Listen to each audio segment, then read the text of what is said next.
Right, we are live. Hey guys, how's it going? Welcome back to the Kiwi Lads channel. We are back for another match of the Rugby Championship. This one, the Springboks at home, taking on the Pumas. Round 5 of the Rugby Championship is here already. And we've only got the 2 rounds to go. This game crucial for both of these sides if they do want to win this competition. We recently saw New Zealand get themselves the win over the Australians, which actually does benefit these two sides that little bit more as Australia lose that extra lead that they had due to those bonus points up against Los Pumas. Looking through at the starting lineups, and straight away there is a change. For the South Africans, there will be no Oxenshare in their number 1 jersey, a late exclusion from Rassie Erasmus' side. That is due to an injury, so instead Boan Venter, he will slot in as their number 1. Malcolm Marx at the number 2 jersey. He is a phenomenal talent, loves to get those balls in the breakdown, and also offers you a lot of stability when it comes to the line out, exactly what South Africa will want for this game. In Durban, Thomas Tatoya, he slots in as the number 3. So with the exception of Oxenshare having to be changed for Boan Venter, was going to be the same front row that we saw up against New Zealand a few weeks ago. But in the lock-in duo, this is where we do see a change. Eben Etzebeth slots in as the number 4. That is due to the injury of Ludiaga. It seems like it's going to be a season ender for Diaga, which is an absolute shame because that man, anytime he gets back to his peak and starts looking like a phenomenal talent again, he just picks up some sort of injury to kind of halt that momentum. Rua Nokia, though, that man has got all the momentum in the world with the way that he has been playing in that number 5 jersey. He keeps his spot in the Springbok starting side. Siya Kolisi starting in at 6, as well as the skipper role for this contest. Peter Steph as the number 7, and Jasper Wiese starting in as the number 8. Now, we did see Vincent Tichuka playing in the number 8 jersey for the Sharks in the most recent game of the URC. There are talks that maybe that man could find himself in a Springbok loose forward trio in November. But I feel like Jasper Wiese, from the impact that he had up against New Zealand and Wellington, he will not be giving up that jersey too easily. Cameron Honeycomb is getting closer to returning. Same with Eldrick Lowe, as well as Jano Augustus. We saw Evan Roos get himself 2 tries in that game, or at least the one for the Stormers in the URC. There's a lot of competitiveness going on at number 8, but Wiese for now does get the reins as that jersey. Kobus Reinach and Sasha Feinberg Zulu will be the 9-10 combination. They did extremely well up against New Zealand in the last contest of the Rugby Championship. Now, Sasha did go down with a head knock. He is fully recovered here. Kobus Reinach, the experienced veteran in terms of his age, and he will be starting alongside Sasha again. Damien Dialendi, that is the big change in this back line, although it does make perfect sense. There is no Upper Pasi due to his injury, which means Damien Valimza moves from that 12 jersey where he played his best Springbok game ever up against the All Blacks. He moves to 15, just like he did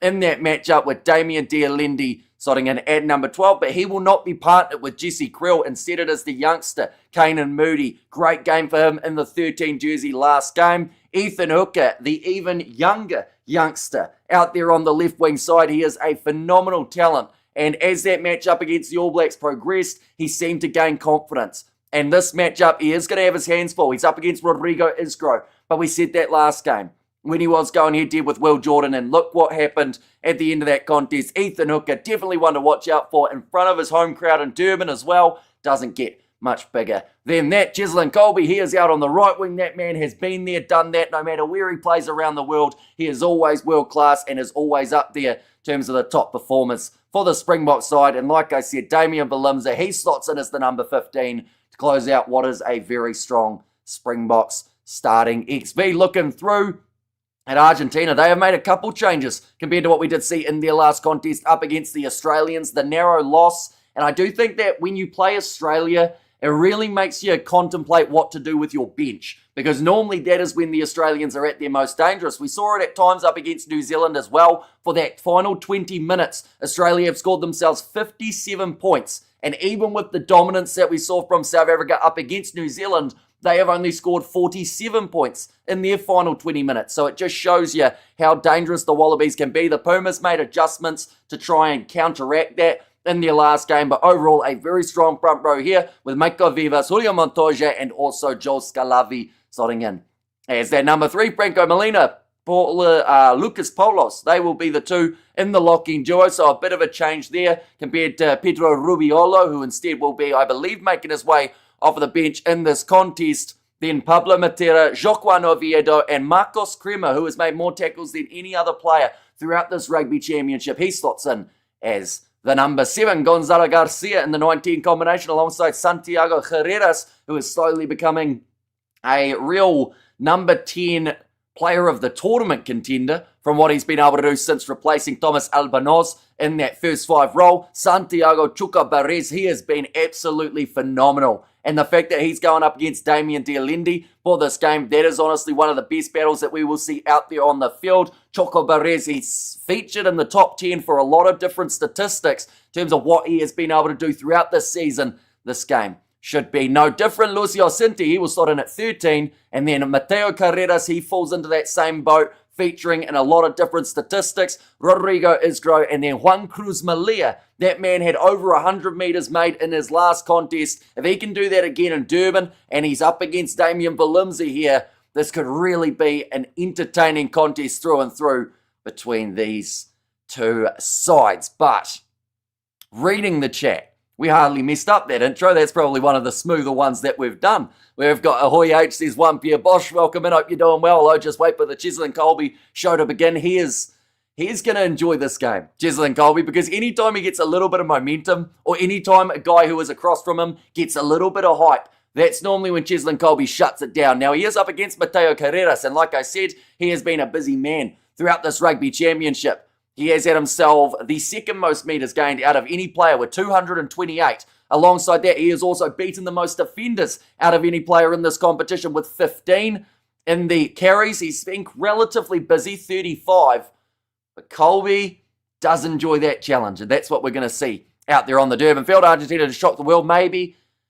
The thing is, the Rugby Championship this year anyway has been so unpredictable that anything can happen. Now, Argentina's record in South Africa is not ideal. The last time that they were able to win was back in 2015. Outside of that, they have never won on another occasion in South Africa. And in Durban, South Africa have a pretty decent record. 4 of their last 5, just the 1 loss last year to the Irish in the July internationals. So everything points in the direction that it should be a South African win. But everything about this rugby championship has not been straightforward. Is Kurtley Arendse injured? He is, but I don't think he's a mile away from returning from his injury. So hopefully we will see that man feature throughout the November internationals. And Crema Big Engine, yeah, that man just keeps on going. He's got a gas tank a mile deep.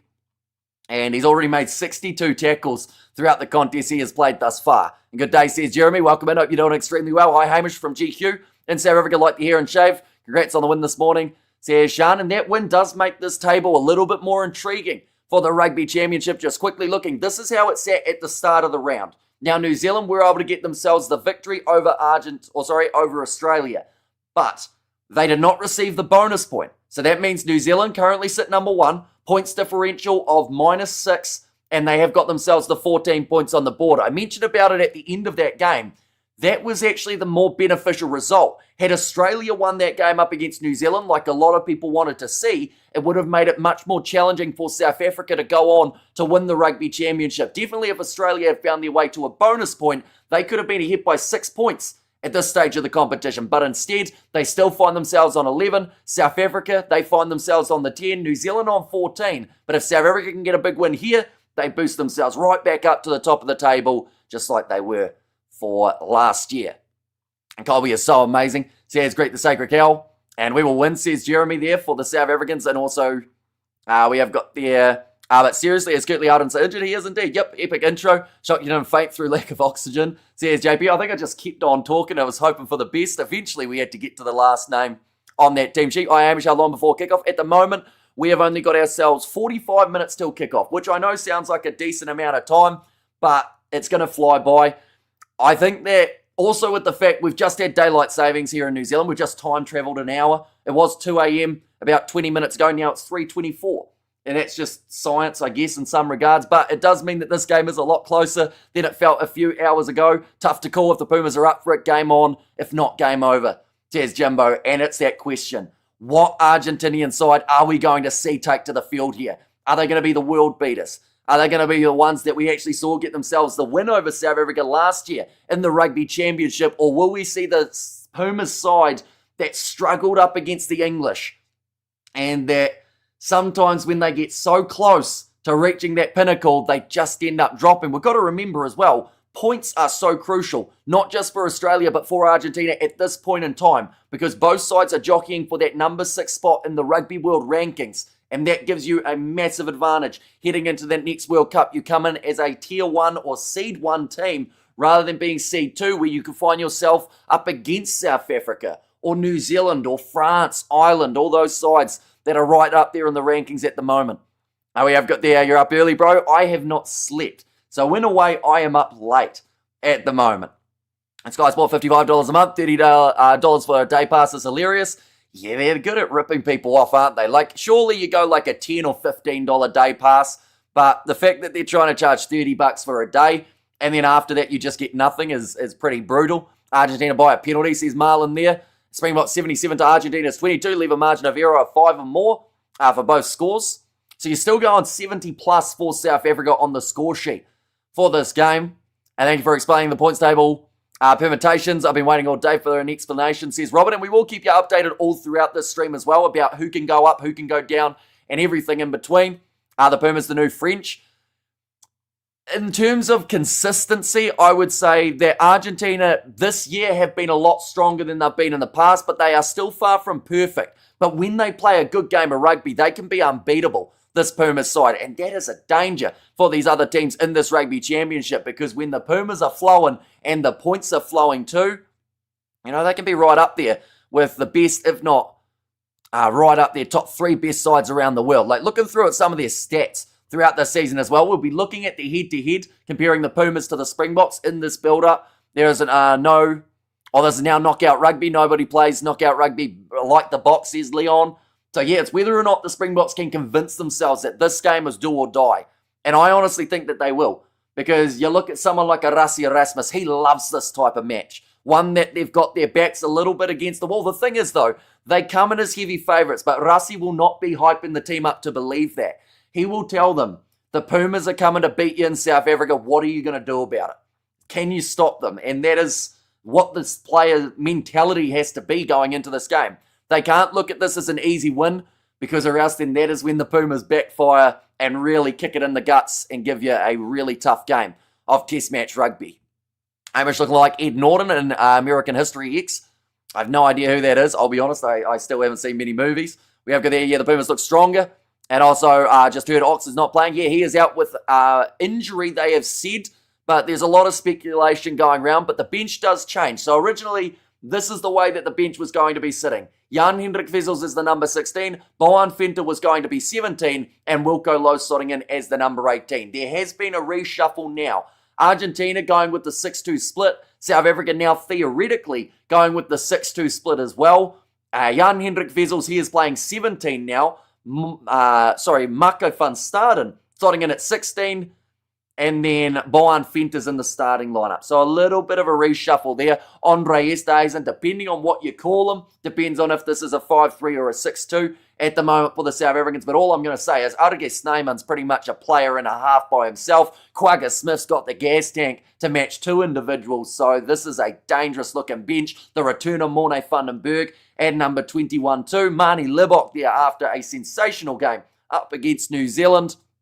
This is a side that mean business, and they want to really impress this home crowd in Durban. For this contest, for the Argentines though, Juan Martin Gonzalez, Guido Petty. Those two for me are the 2 keys off the bench alongside Thomas Albanos. If he can slot straight in and add an instant impact, I think that Argentina can try and take this game deep. They don't have to deal with the altitude. That is one massive bonus of playing in Durban rather than playing at Loftus or somewhere like that. Also, just while we're at it, URC, what a performance from the Ospreys, scoring 40 points up against the Bulls, but the Bulls showing resiliency, getting themselves the win there, walk away with the 5 points for their first game of the URC season.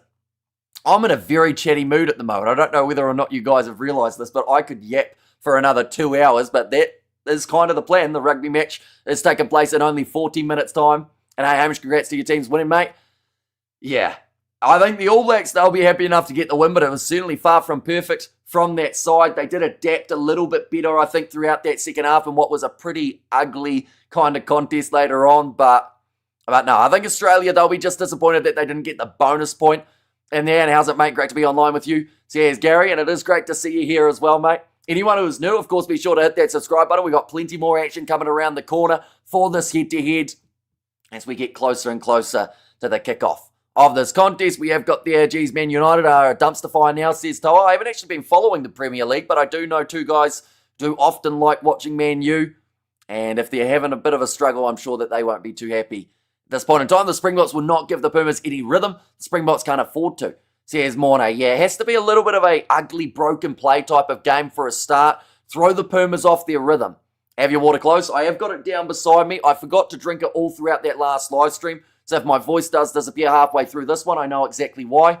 Due to the box versatility on the bench, it can be anything between a 6-2 split or a 7-1 if required. So out of the 7-1, let's say, is it Mani Lebok or Morne Vandenberg that you are counting as a forward in this scenario? Because I would love to see Mani pack down on the side of a scrum, just randomly. One little play, similar to what they did with Andre Esterhuizen at the start, although I don't see them really doing it. Perhaps actually Damien Dialendi could go into the four-pack or something like that. I mean, Rasi has tricks up his sleeves, and that man's sleeves are extremely long because there's tricks all the way up it. And I don't know if we're going to see too many in this game, but I do think that it is going to be an extremely competitive game for a start anyway, and whether or not South Africa after that can find their momentum and start to run away with this contest a little bit more. Didn't the South African team thump Leinster 40-0? Crack up. Says, great, yeah, brilliant performance from the Stormers in that matchup against Leinster, and it was their biggest ever loss in the URC, I believe, and also the first time a side has kept Leinster to a 0. So, massive achievement from that Stormer side, and that was without Mani Lebok and Sasha Feinberg, Ngume Zulu, as well as Damian Willems. Of course, Lebok going over to Japan, but he was with them for last year. Nice to listen to your commentary, Hamish. Hope you are blessed. Says Clifford there. I'm so excited for this matchup. And I'm also excited there is another game just around the corner. Samoa versus Chile. I know that that's one that maybe some people aren't as hyped for, but it is a Rugby World Cup qualifying game. Whoever wins that will go on to the World Cup, and that draw is getting closer and closer. Taking place in December. We will be covering that live on the channel as well. This will use, although we use winger as hooker, if necessary, says cited there. Well, I mean, his last name is Hooker, so I guess that kind of works in their favour. Hamish, if we win the block, will we go to number 1? You are already number 1 in the overall rankings, but they will stay number 1. And that is the big one that Rasi will want by the end of this Rugby Championship. And if they were to get themselves 2 wins up against the Pumas, that would put them in the perfect number 1 seed heading into November. Internationals love Lebok, but I'd love to see Sasha play a total spell, says Roger there. And the thing is, he may still end up doing that. Sasha Feinberg, Ngume Zulu, they could transition him to 15 if they wanted to take Valimza off earlier. Of course, the injury factor is another one. We've seen so many injuries throughout this Rugby Championship that I would not be one bit surprised if someone goes off with a limp throughout this game. Didn't you cover Bull's match?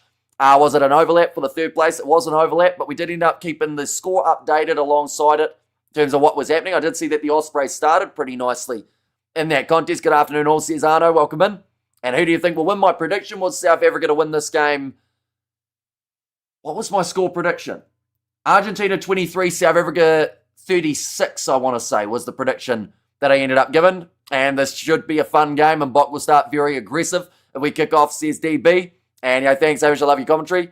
And can you shout me out? So shout out to Zolfika. Hopefully I've said that correctly. But a big shout out for you. And also everyone else who is tuning in this early. Anyone who is new, be sure to hit that subscribe button. We've got 1 round left of the Rugby Championship. That is taking place next week. Australia play New Zealand. That is at Optus Stadium in Perth. So that will actually be an 11:45 p.m. kickoff for you guys in South Africa. 11:45 a.m. It will be around lunchtime on the Saturday there. And then that game between Argentina and South Africa, that is going to be a 3 p.m. kickoff for you guys in South Africa. We've just had daylight savings, like I mentioned, so I'm still getting used to the new time zone that we have to deal with for the next 6 months or so. But that game at Twickenham, no home field advantage for Argentina. You'd almost argue a home field advantage for the Boks. I know that they will certainly have a lot of Springbok supporters up there in England for that game, but could determine the Rugby Championship, and that trophy could be getting lifted in England if the Springboks play their cards right. We have got there, you had a haircut, looks good, says Jeremy. I did, only because of the forfeit Some of you guys will remember there was a live stream between the All Blacks and New Zealand, the All Blacks and the Springboks that we ended up doing, and the deal was if South Africa beat New Zealand and we reached a light goal, I would get a buzz cut, and we did just that. The hair is slowly growing back. It's taken its time, but it's quite cold at the moment, so it's beanie weather anyway, but slow and steady. Getting back to the length that it was. Going for Argentina, says Purple Dragon there. Scoring 40 points away from home. And losing must be sickening, says Jimbo. The only benefit they've got is that bonus point at least for 4 tries. But yeah, get at least like 2 from it. Kickoff time. This game is kicking off in 35 minutes time. Can you shout me out? We already have Silvika. And we have got there. It's 10:34 p.m. here. And have my biltong and beer with me for the Bok game. And the buzz looks good, honestly. No ditties, says Creed. And also, is this the last match going to cover this weekend? No, we have still got Samoa versus Chile just around the corner too. And Rob on Guitar said, I hope Argentina win. Way more fun to watch than the usual South Africa slow play snorefest. I would have to disagree. I don't know whether or not you'll watch that second half up against New Zealand, but South Africa throughout that game had some absolutely incredible stats. They also have been leading the charge in quite a few statistics throughout this rugby championship. Looking through at a few of the team stats from this year. So far, South Africa are sitting second on the table in terms of tries scored. They have got 14, including 6 in their last game up against New Zealand. They have had 31 clean breaks compared to, at this point in time, before that match up against Australia, New Zealand only had 15. So more than double the clean breaks for the South Africans. They have had 440 carries. That puts them third in the overall standings. They have gained the most meters out of any side throughout this rugby championship with 1,819, including gaining 629 last match up against New Zealand. They have beaten 105 defenders, which puts them 7 behind the Aussies, who are sitting in first place. And they've had the most offloads out of any side as well, with 34, including 11 last match up against New Zealand. So the statistics don't say that South Africa are playing a slow game of rugby at all. They are playing a little bit of what people have called Tony ball, and it has been leading to some great success for the Springboks.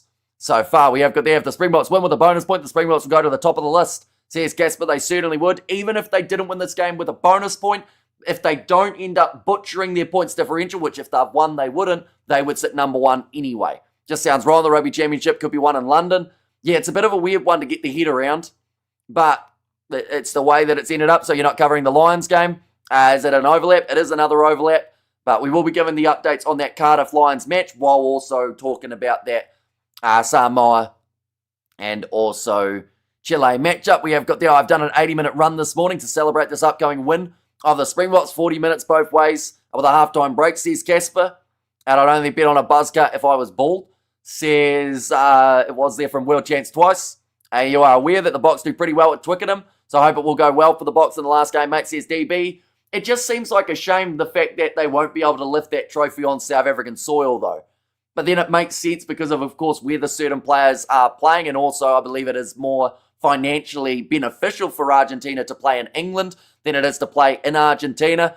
When's the women's final, though? The women's final is kicking off in 22 minutes' time.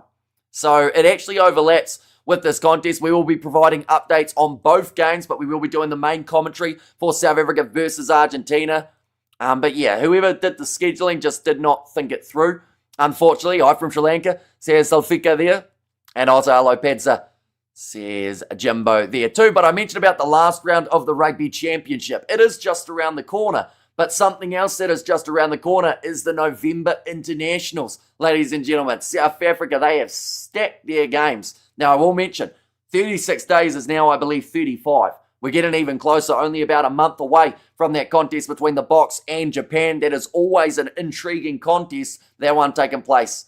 As I believe it says a home game for South Africa, but I don't think it's at home. I think it's actually in the Northern Hemisphere somewhere that game will be taking place. They are then taking on France, Italy, Ireland, and Wales. So 4 sides of the Six Nations. It's easier actually to list the teams that they aren't facing from the Six Nations comp. And that would be Scotland as well as the English. Those are the 2 games South Africa do not have, but hopefully they will end up playing them probably either July or November next year. It's when we could see those matches taking place. Someone who does play one of those 2 sides though, and in fact both of them in fact, is the Argentines. They have got a game up against the Welsh for their first game of the November internationals. They then play Scotland the week after, and then the week after that, they'll be taking on the English. Now, they are all Monday morning games for us here in New Zealand, which does mean that that will be the Sunday afternoon and Sunday early evening kickoff for you guys in South Africa. That one's intriguing for me, the England versus Argentina game, mainly because of the fact that England were able to beat Argentina in Argentina twice. And that was frustrating for Los Pumas because both of those games, I feel they had a pretty good shot of being able to win those fixtures. So they'll have to come out firing there. Argentina-Scotland could be the match of the whole November internationals. The last AB's game, I would say South Africa definitely upped the stats. AB's were horrible. They learnt their lesson too late. Says Rob on guitar and 2 TVs and a bottle of Jimmy. Bring it on, says Jimbo. And yeah, I think there are going to be quite a few people doing multitasking throughout these 2 games taking place simultaneously. There's also a URC contest going on at the moment too, so that just adds another extra match to keep an eye on. Is that the shirt you wear at the wedding? It is a shirt that I've worn to a wedding. I don't know which wedding you're talking about though, because I've been to 2 and I had 2 different shirts. But it's the shirt that I wore to a quiz night that I was helping out my nana with because it was like a charity quiz at the local kind of pub. But yeah, I've worn the shirt quite a bit. You guys have seen it a lot on the live stream. I'm having spaghetti and coffee for breakfast, hopefully separate and not spaghetti in your coffee. I don't even want to think about that because that would be a bit rough. Losing to England twice is embarrassing, says Jeremy there. And also we have got there as well, South Africa's bad, says Sofika. I don't know if they're bad. They're the world champions. They've won 2 World Cups in a row. And I mean, you know, they also are sitting number 1 in the world ranking. So if it's opposite day, then absolutely. But for now, they are definitely the side to beat. They are the team that everyone aims to be towards. And Los Pumas winning this, says Sofika. It's going to be brutal, bro. It's going to be a contest and a half when these 2 sides go head-to-head. There is going to be some hard hits out there. There is going to be a lot of competitiveness, some physicality up front. I haven't been to sleep like Hamo, but I'm powered by gin, says Greet. And everyone, finally the match of the weekend is here, says Lilia B. And Los Pumas to maul the Bok. Well, that's the thing. The Pumas do like a rolling ball, and they've got Julio Montoya at the helm in terms of getting that thing moving. But I just don't know. You know, you look through at this Pumas lineup, and if they're playing well, they'll be hard to beat. But at the same time, if South Africa start fast, you know, sometimes in the Rugby Championship, it hasn't led to a victory with that quick fire start. But at the same time, this is definitely the game to lose for South Africa. You know, they are the favourites for me. They are in the box seat, pun intended, and it's whether or not Los Pumas can take it to them and make it a challenge. Man, Aussie has some awesome defence earlier today, some big hits. They had some huge shots coming in, the Aussies. And World Cup 2027, the ABs won't get to the semi-final, Hamish. Not anyway with Razor, says DB. Who remembers the battle? I have no idea what that is. And we have got there, it's going to be tight. And the Springboks are going to roll the Pumas up like a carpet. Are you sure not like a rug? Why do you roll up a carpet? I assume like before you've put it down, but surely like if you're replacing your carpet, what are you replacing it with? Like vinyl, maybe? You can't call a Bok bro, or you can't maul a Bok bro. That's a tongue twister. We got Rhino and Elephant, natural DNA, says Ulrich there. And big shots alone don't win games, says Bad Dog.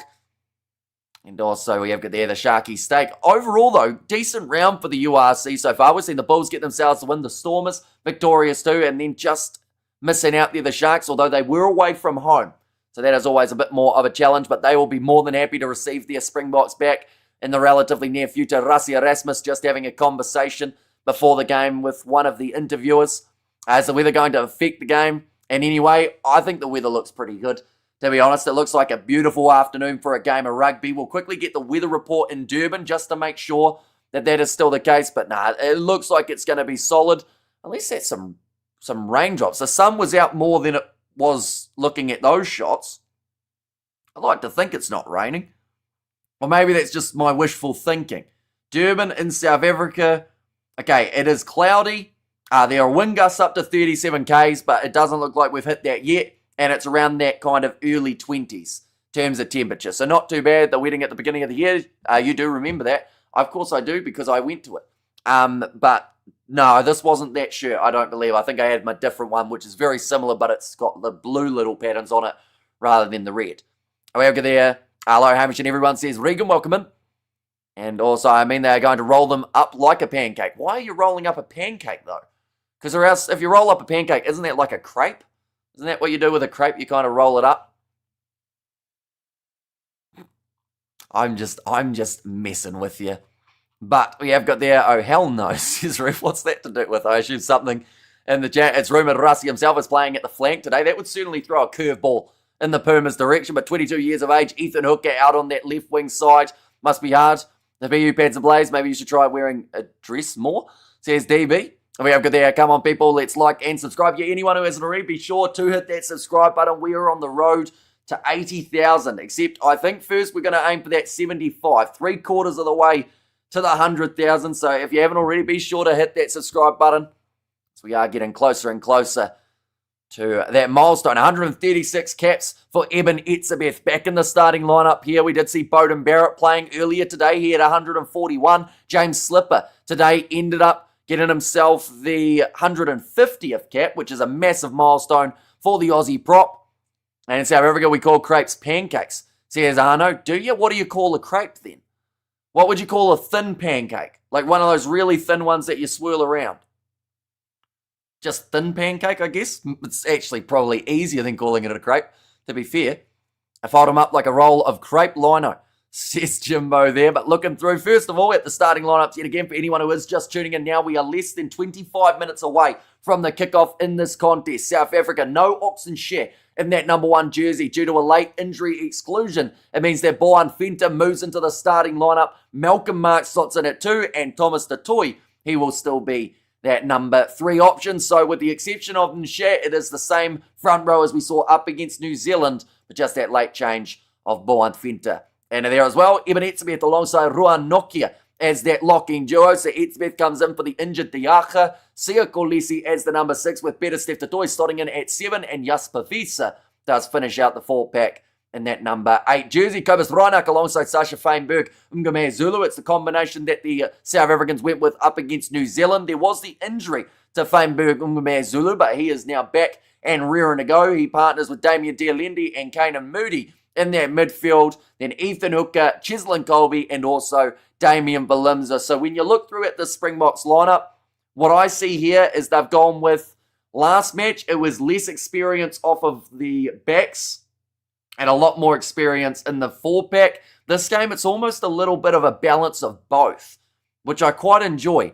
And I do think it will have a lot of success in this game, definitely if they can push the tempo throughout the 80 minutes for Los Pumas. In their starting lineup, it is Mako Vivas alongside Julio Montoya and also Joel Scalavi slotting in as the 3. Franco Molina alongside Lucas Paulos as the 5. So a little bit of a switch there. Rubiolo loses his starting spot and instead will make his way off of the reserves bench. Pablo Matera back in the starting lineup as number 6. He did come off the bench in the last game up against the Argentines, or up against the Australians, I should say. Marcos Crema, the leading tackler in the competition, he is slotting in as that number 7, and Joaquin Oviedo does close out the 4-pack as the number 8. Garcia and Carreras will be that 19 combo. Santiago Chucabarez in the midfield alongside Cinti. Then Mateo Carreras out on one wing, Rodrigo Isgro out on the other, and Juan Cruz Malia as that number 15. So, 2 very strong looking lineups for this matchup, that is for sure. And it's less than the 20 minutes away. Here we call the thin ones pancakes, says Arno there. And also we have got the team that wants it the most will triumph, go the Bok the 9 yards. And then some boys, and Viva Bok, says Ulrich there. And also we have their Pumas will start brutal, but the ref will rein them in. Early card for Pumas forward. Is that going to be Marcos Crema? Normally he's a pretty safe bet to get a card when he's playing a game of rugby, although he has been behaving a little bit more as of late. That is one big bonus that the Pumas do have. It's the same up here. A crepe is a pancake, and the fat ones are Scotch pancake. See his flesh in there. And also we have got the flapjacks with cream, says Pepe. Springboks going to fold the Pumas up like a blanket. There you go. You get it in the right direction now. Hi, Hamish. Hi, everyone. Says Tanya. Congrats to New Zealand for achieving the double. Men and women winning today. Chances were less than 1%. Says Xander. Yeah, I mean, that bronze final, though, between New Zealand and France for the Women's World Cup, they all but let that one slip through the fingers. The Black Ferns, they were struggling big time in the closing moments of that game. That is one thing that both of these sides will not want to have happen. They can't let that gas tank run out. The 6-2 split theoretically for both sides, depending on where Andre Esterhuizen is considered, whether that is a forward or a back. And Pumas have a good back line, just like our Bok team. I think we should have a fast game today, says DB. And yeah, the only reason that it wouldn't be a fast game is if both of these sides try and play a different style for the sake of stopping the opposition's strongest point. You know, if both sides go more kicking orientated, I would say that probably slightly benefits the Pumas with the lineup that they've gone with here. But if this game's all out running and tempo, I do think that this young South African backline could actually have a bit of a field day, start to really find their rhythm early alongside their loose forwards. And that's the harsh truth. Can't ignore half your population. You never are the best unless you dominate both. Whole population. Says Bad Dog there. And also, what was the score for the third place playoff? In the end, New Zealand winning that game. I think it was 42-26, I want to say, or something around there was the end score. But quite a nice comeback for the French in the later stages of the game. New Zealand used to be known for the second half fitness boost. Looks like the rest of the world caught up, says Rob.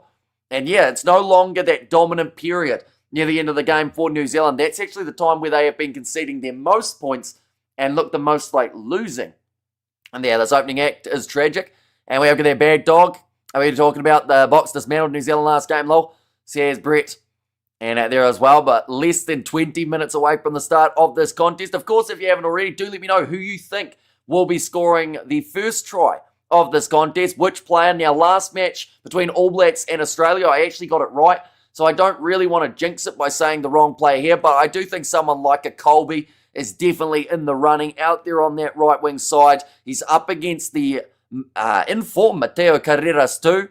The crowd are singing Bon Jovi's Living on a Prayer at Twickenham. Says Rugby Ready. And yeah, we are very close to the start of that contest as well. The Women's World Cup final between the English and the Canadians. We will, of course, be keeping you updated with what is happening in that contest too. Is Jasper Better as starting the game or as a bomb squad member? I would say starting the game for Jasper Vesa. There are certain players in the South African squad that actually go better off the bench rather than starting. One in particular that comes to mind, Quaka Smith. But for me personally, I think that Vesa, if he starts a game, physicality is the forefront straight away for South Africa. And we noticed their absence when they went with Cobus Vesa in the number 8 jersey, as well as Seo Kolisi, who didn't do badly at 8 whatsoever. But having Jasper Vesa right from the get-go, that just adds that little bit of extra aggression and a bit more physicality. We are just seeing the coin toss taking place at the moment between Julio Montoya and also Seo Kolisi as we get ready to go for the start of this contest. The rest of the world caught up ages ago, hence 4 World Cup winners, says Pepe. And also Marks for the first try. That puts the stopper. Oh, question about the Malcolm Marks first try. And I always like to ask this when someone predicts a hooker. Rolling maul try or open play try for that man? South African women's rugby still nothing here. Are we into men's rugby for now, says Brett? Although, to be fair, for the South African women's side, they did a brilliant job throughout that last World Cup, making it through to the quarterfinals, which was further than some people gave them credit for. They were able to get that close win over the Italians, which I thought was absolutely a phenomenal game of rugby. And they were competitive with New Zealand throughout that first half of the quarterfinal. Now, New Zealand did find their next gear. And before anyone says it, we are talking about the women's game. Of course, I do know what happened in the second half of the men's game 2 weeks ago. To be honest, the women's final sounds a better watch for a neutral. It should be more of an even game, says Flesh. And we have talked about it a little bit throughout the live streams today. I wonder what the viewership will be comparing the Rugby Championship to the Women's World Cup. Whether or not we do see a lot more people tuning in as neutrals for that World Cup final, or whether maybe it is the case of people watch the Rugby Championship and then watch that Women's World Cup game relatively close after. Because the All Blacks have still beaten South Africa more. Yous can count 2 dodgy World Cups, but yous ain't good considering all the PEDs, although none of that has ever been proven in that regard. I think that the thing is, there's that mutual respect between New Zealand and South Africa, and some fans don't understand it, unfortunately. Like, these two sides have been battling each other for a very long time. They have played, I believe it's over 100 matches up against each other, and, you know, the players of the past, they always say their favourite rivalry was that New Zealand versus South Africa one. When the sides go head-to-head, we're talking back in the 80s, there used to be some brutal matches between these two sides. But at the same time, nowadays, I do still think there are a few bad eggs that kind of ruin the beauty of this rivalry and the respect that we've actually seen from these two sides. Like the amount of people that you can talk to that like South Africa and New Zealand just because of that competitiveness between the two sides is, it's very high. There's a player that got banned from 2019 squad. Says bad dog. There have been players from a lot of countries who have been banned due to substances. Unfortunately, for the Kiwis, it wasn't so much the enhancing ones, it was more so the recreational ones, if you know what I'm saying. We have got there, I know who's getting the viewers up here. It's not the boyos, says Affliction, and also we have got there, mates, South African schools are notorious for PEDs. Well documented, even the South Africans know this, says Cats now. But the thing is, they get tested at international level multiple times and randomly tested. So, it's once again the case of if this group does not get caught because they are obviously clean, then I don't see what the problem is. If someone gets caught in a lower level, then absolutely throw the book at them. But this side would have been through thousands of drug tests throughout their time, and they have passed every single time with flying colours. We have got their Springbok Women's Rugby has officially been declared professional. They will be playing full-time professionally as determined by contracts between them and South African Rugby. So that is absolutely fantastic news for that side. They obviously, have worked hard throughout this last little while. Swiss De Bruyne has done brilliant work with his team. We have got there, did you know, in a time of Richie and Carter that the Bok and Abies would pry after many games, have some beers in the pub, but not anymore. Although, to be fair, you see that mutual respect between Sia Kolisi as well as Artie Savia. Like, that is what rugby is about. And, you can see the mutual respect of every single player after the games have finished. They will have the full-on, just catch-up session. Saw Artie Savia's daughter go up to Sia Kolisi and call him Uncle Sia. Those are the type of moments that the players will remember. We have their bullet from PG. We have their Agrijo Aloma and Juice van der Vesthuizen. And game that hurts me. Love Argentina close to my heart, says Daniel. And there as well. But the Women's World Cup final, it is kicking off in 3 minutes' time. This game, ladies and gents, is kicking off in only around 13. We are about to see the sides make their way out onto the field for the national anthems. This is the last game for South Africa that they have got up against the Argentines on South African soil. I just very quickly want to check, where is South Africa playing Japan for that matchup around the corner? I just typed in South Africa Argentina because we've been talking about it, but South Africa versus Japan. Where is that game taking place this year, ladies and gents?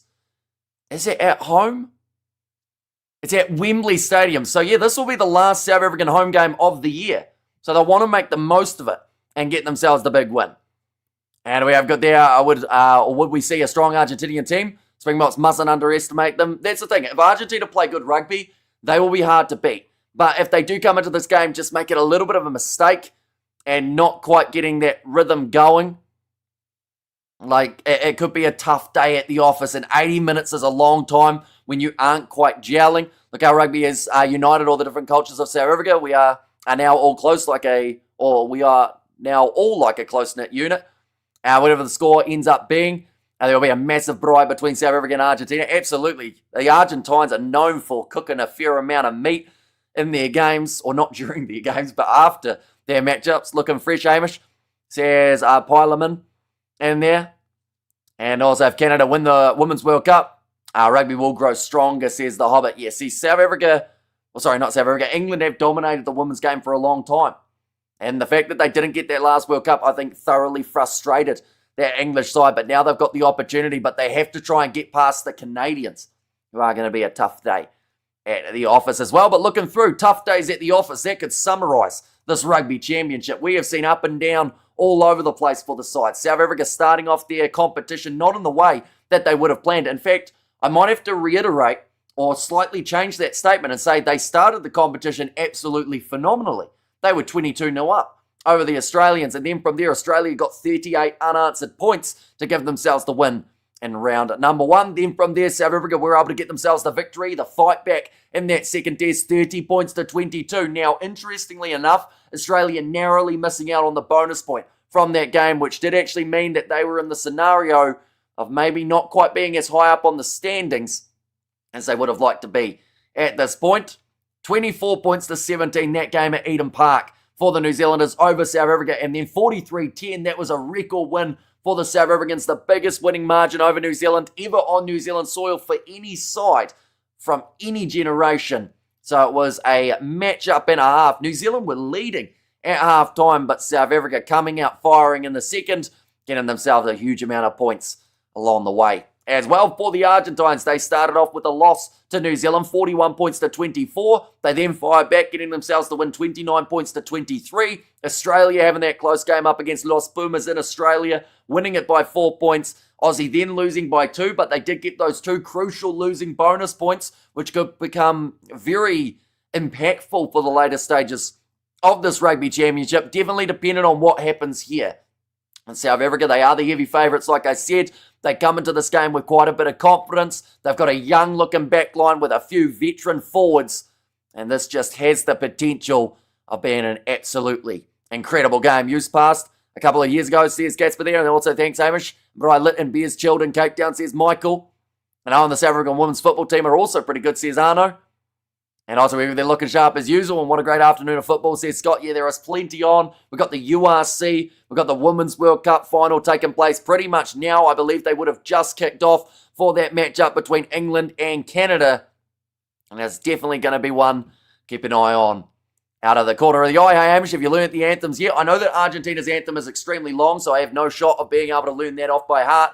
I know like the first maybe sentence or two of the South African national anthem, but I wouldn't be confident enough to actually say it. But I can slightly play it on guitar as well. However, there's Faf playing. He is not off the bench. They have got Morne Vandenberg returning for this matchup. He's had a relatively long injury layoff. And good evening, Hamish. How are you doing today? It's good to see you today, watching from Cape Town, says Tino Tender. And we have got the hi, everybody. We're busy having a braai here in Wellington, Western Cape, me and Annie. And watch Ethan Hooker today, says Ockert. Yeah, it's going to be intriguing to see how he goes up against Rodrigo Isgro. He is the type of guy who, like in this scenario, Ethan Hooker, as that match up against New Zealand got more in favour of the Boks, that is when Ethan Hooker started to get more and more confident. Not Hamish dissing our anthem. I just said it was long. I also said that South Africa, I only got like the first sentence or two. But it's nothing personal. It's just there'd be a lot of words to learn. We over there, click the like button, says Clint D. And good day, Hamish. Thanks for being here, says Marcel. And I do also thank you guys for being here. Anyone who is new, hit that subscribe button. We are on the road to 75,000. And who knows where we'd be at the end of the stream. I believe we're closing in on the 73. So let's see if we can get there by half time. We are currently sitting a total of 300 short. So if you do want to help us get there, be sure to hit that subscribe button. How long, says Mohadeen? It is only 8 minutes away. The two sides just about to make their ways out of the tunnel. They will have the national anthems, and then we will be underway for the start of this contest. We recently saw New Zealand. They got themselves the victory in the opening round, or the opening match of round number 5 in the Rugby Championship, and there is certainly still plenty on the line for these two sides here, unless he's playing Jim Tavatavanawa at 12. Then no, you should push Geordie to 13 and Jim 12. Have a young 10. Tavatavanawa is out for the next 3 months, or 2.5 months with injury. Unfortunately, a few friends in Argentina, but always a Bok, says Nero there. And I, Hamish, good to have your commentary again. Let's go the Box, says Heather. And also we got the donation from Simon Barnes. Let's get that bonus point, Bok. And of course, if they do get the bonus point, or even if they just win this game, they will move to number 1 on the standings for the Rugby Championship, heading into their neutral ground match up against none other than the Argentines next week. How's the Argie defence been in this comp? So far, Argentina, in terms of the tackle percentage, they are second in the overall standings with 87.3% of their tackles made. Australia were at the top of the bunch at the start of this round on 87.5. South Africa have the lowest tackle completion across the competition with 79%, but at the moment they are still sitting very nicely in the overall Rugby Championship standings. I will mention Argentina. They have the best line-out of the competition with 88.4. South Africa have the lowest with 78.9. And then South Africa, one element that they do have over the Argentines when it comes to the set piece is the scrum, winning 96% compared to Argentina's 91% that they have won so far. We have got the Ethan Hooker is like new Carter. My favourite up-and-coming player, says Daniel there.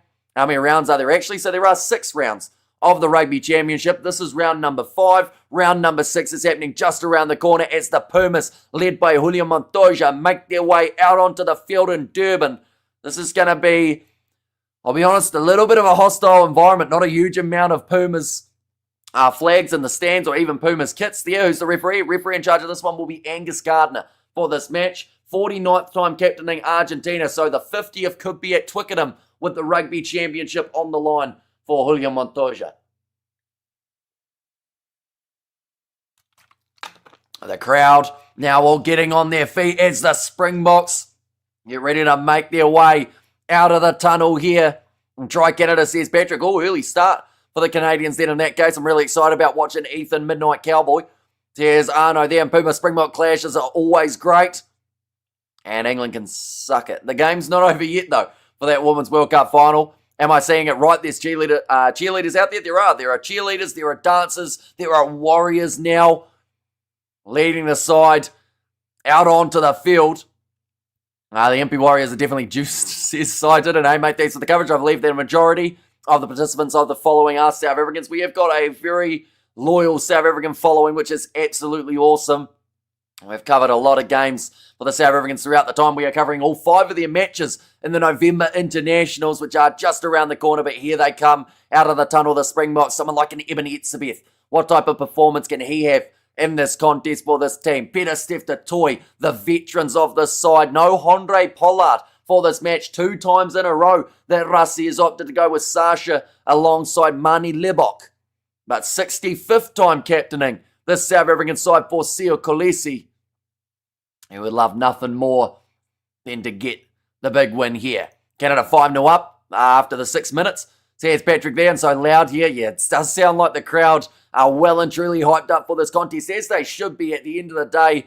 This is going to be an absolutely huge matchup. You can't tell Eben. I didn't start juicing in his team. Says a bad dog.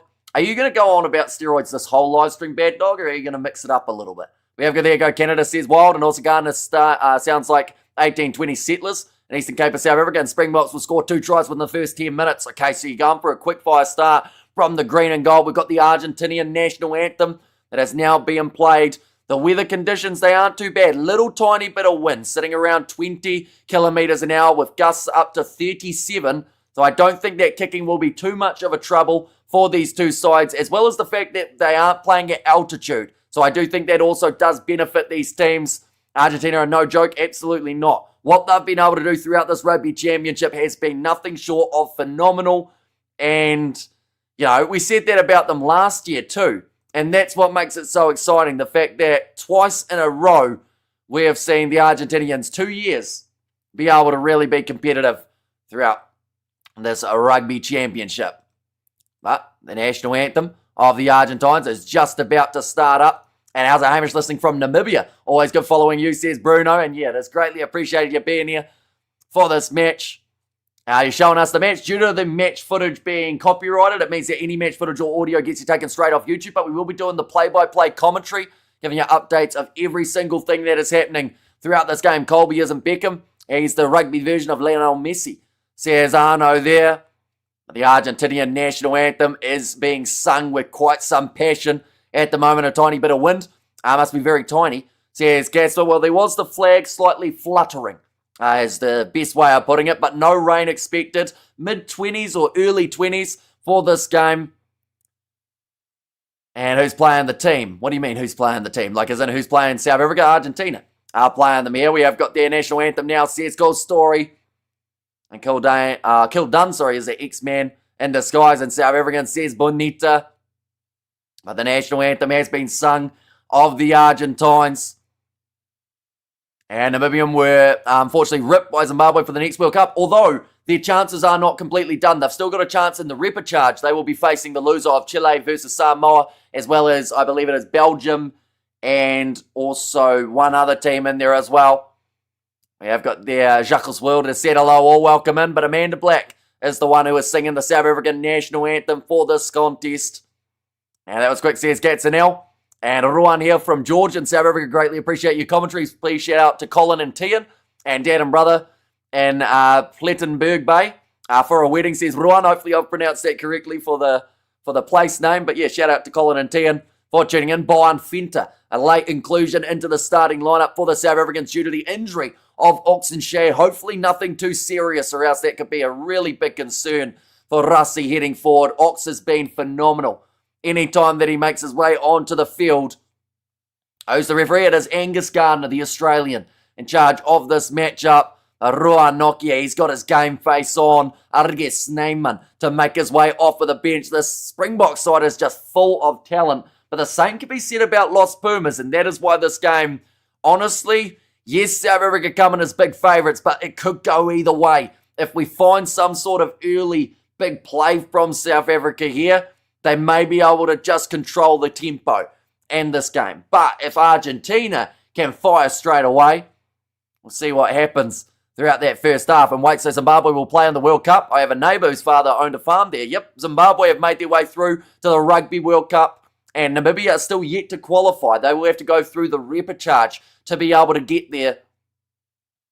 A lot of passion in the crowd being sung with this national anthem as well. But it has been sung. Sio Kolisi yelling to the sky. And this game now underway. And here Zimbabwe qualified for the 2027 Rugby World Cup. Hello everyone from Rustenburg. On a farm with a bride, black label, and whiskey, says Russia in there. So it sounds like you're well and truly set for this matchup. I'm sure there will be plenty of brides going on in South Africa all throughout the day. Does Australia really have a player named Harry Potter? They do, yes. He managed to score himself a try, though. It's very hard to commentate without having puns, I'll be honest, with a name like that. But Angus Gardner, he is in charge of this one. Brett Cronin, the TMO. Interesting. Angus maybe as the assistant referee alongside Pierre Brosset.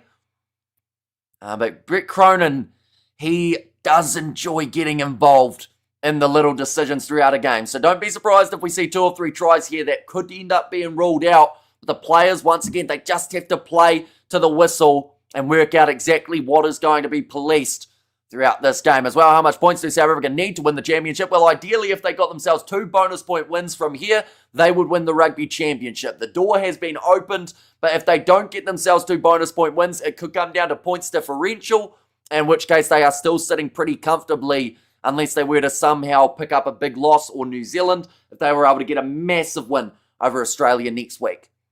However, the Argentina needs some Hugo Portas again to put them back on the map, and we have got there. I know lots of TMO interruptions for this game. I hate that, says Sided. Hopefully it's not the case, but it's just the trend that we have seen from Cronin before.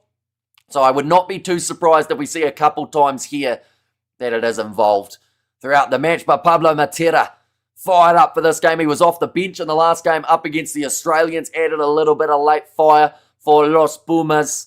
They will be kicking off this game from right to left, round 5 of the Rugby Championship final game, before heading to Twickenham for the last round. And Santiago Carreras gets us underway. Crowd with a roar. Jasper Visser taking it nicely and tackled low by Gonzalo Garcia. The box 22 metres out from their own line here. Kobus Reinak ready to fire it up with a box kick.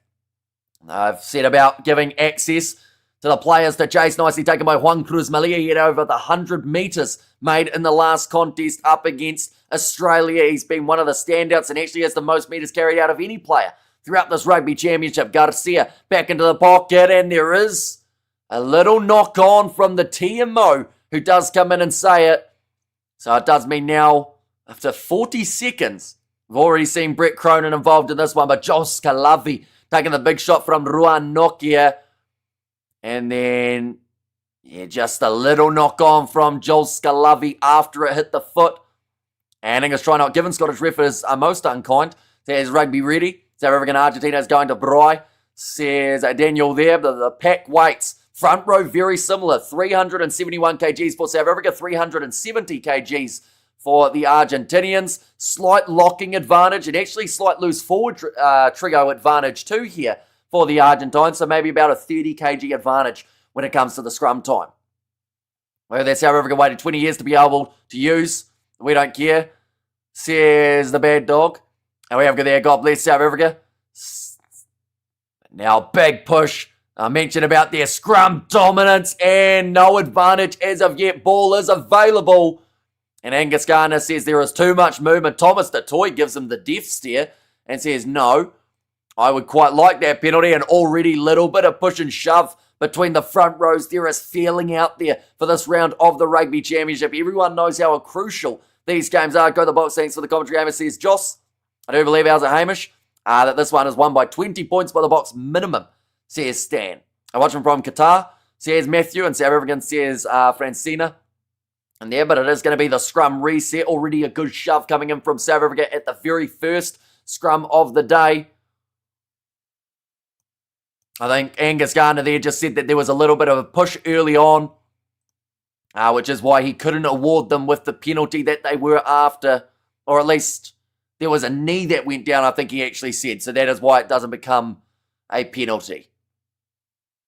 But now, ready for the scrum already. There are marks in this Durban turf. They have pretty much grated it like it is cheese. And there are going to be plenty more boot holes in this turf by the end of the match. Big push again. Pumas trying to hold strong. They've gone down in the front row with Mako Vema. So the advantage now for the South African. Sasha Feinberg, Ngume Zulu trying the cross kick out to Cheslin Colby, who manages to fire it back in with the Damien Dialendi. It's eventually dragged down by Sinti and Chukobares. Now Reinach, 40 metres out from the line now. Little grubber him high from Sasha Feinberg. Ngume Zulu tried to kick him forward, but it's taken by Juan Cruz Malia. And they'll go back now for the original scrum penalty advantage. 3 is on the cards if South Africa want it, but I have a feeling they may look to be aggressive here. Try and have this game as the one where they can secure the Rugby Championship and then have a much less stressful game in England next week. Is Colby playing? He certainly is. Did touch the ball just before. If the Box don't get a bonus point win, we won't win the Rugby Championship, unfortunately. Let's go the Box, says Alistair. Although the big benefit that they have got is the massive points differential advantage that they hold over any other side. This is the way that the table sat heading into this round. Now, New Zealand, after their win up against the Australians, still sit with -6. So if South Africa were to get themselves the win here, they would more than likely have a 20-plus points differential ahead of New Zealand, which means whatever New Zealand do in their game, South Africa would only have to do that, or maybe even a little bit less, and they would still win the Rugby Championship from there. But now, Sasha Feinberg, Ngume Zulu, he sits 69% off the kicking tee for international rugby. And now, chance to add the first points of the day for the Box. Striking it from the halfway line, no altitude to deal with, hardly any breeze, and it's gone straight down the middle, making the score now 3-0 in favour of South Africa. What is bonus points? So bonus point is received if you are as a losing side within 7 points, or if you are the winning side, or even if you are a losing team, to be fair. If you get yourself 3 or more tries than your opposition, that rewards you a bonus point. You can get a maximum of 5, but there's just the 1 bonus point on top of your 4 points for the victory. Now kicking this one off again for Argentina. I see taken by Jasper Visa, going in a little bit too high there from Rodrigo Israel and got sent to the side by Visa. And goes Sasha, says Anthony. Yeah, a good one to calm the nerves early for Sasha Feinberg, Ngume Zulu. Hamish will score the first try. I said Chisel and Colby, but I'm not so sure. I feel like all of the players out there on the field have a very strong chance of doing so. And Argentina are going to have themselves to line out now, 32 metres out from the South African line. I'm worried about the second half for the Box, says Zorro, although their last second half was the best second half we had ever seen from South Africa. So that should give you a little bit more confidence heading into the second 40. Also a phenomenal bench for this matchup. Kwaka Smith, Arges Neyman. Some great options there, although I am curious to know what happens in the hooker department. And Visa to score the first try, says Alistair, and that is going to be to steal that line-out time from South Africa, or at least it was. But then just allowing that ball to bounce again back into the hands of the Pumas. Quick hands from Pablo Matera, goes to Joaquin Oviedo. He's already beaten a lot of defenders throughout this Rugby Championship. Gonzalo Garcia, rush defence there from Cobus Reiner. Kick him behind from Santiago Herreras. And it will roll into touch 5 metres out from the South African line. Again, just trying to play a little bit of that early territory game. Put the South Africans under pressure and try and force a line-out steal of their own. We have got there, I agree, Hamish Chisholm to score first, says Shazza. Try for the English, says Patrick, and England truly repulsed me, says Katzenell.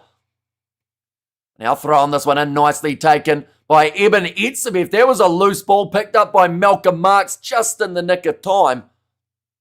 And Red Rose's rolling maul try.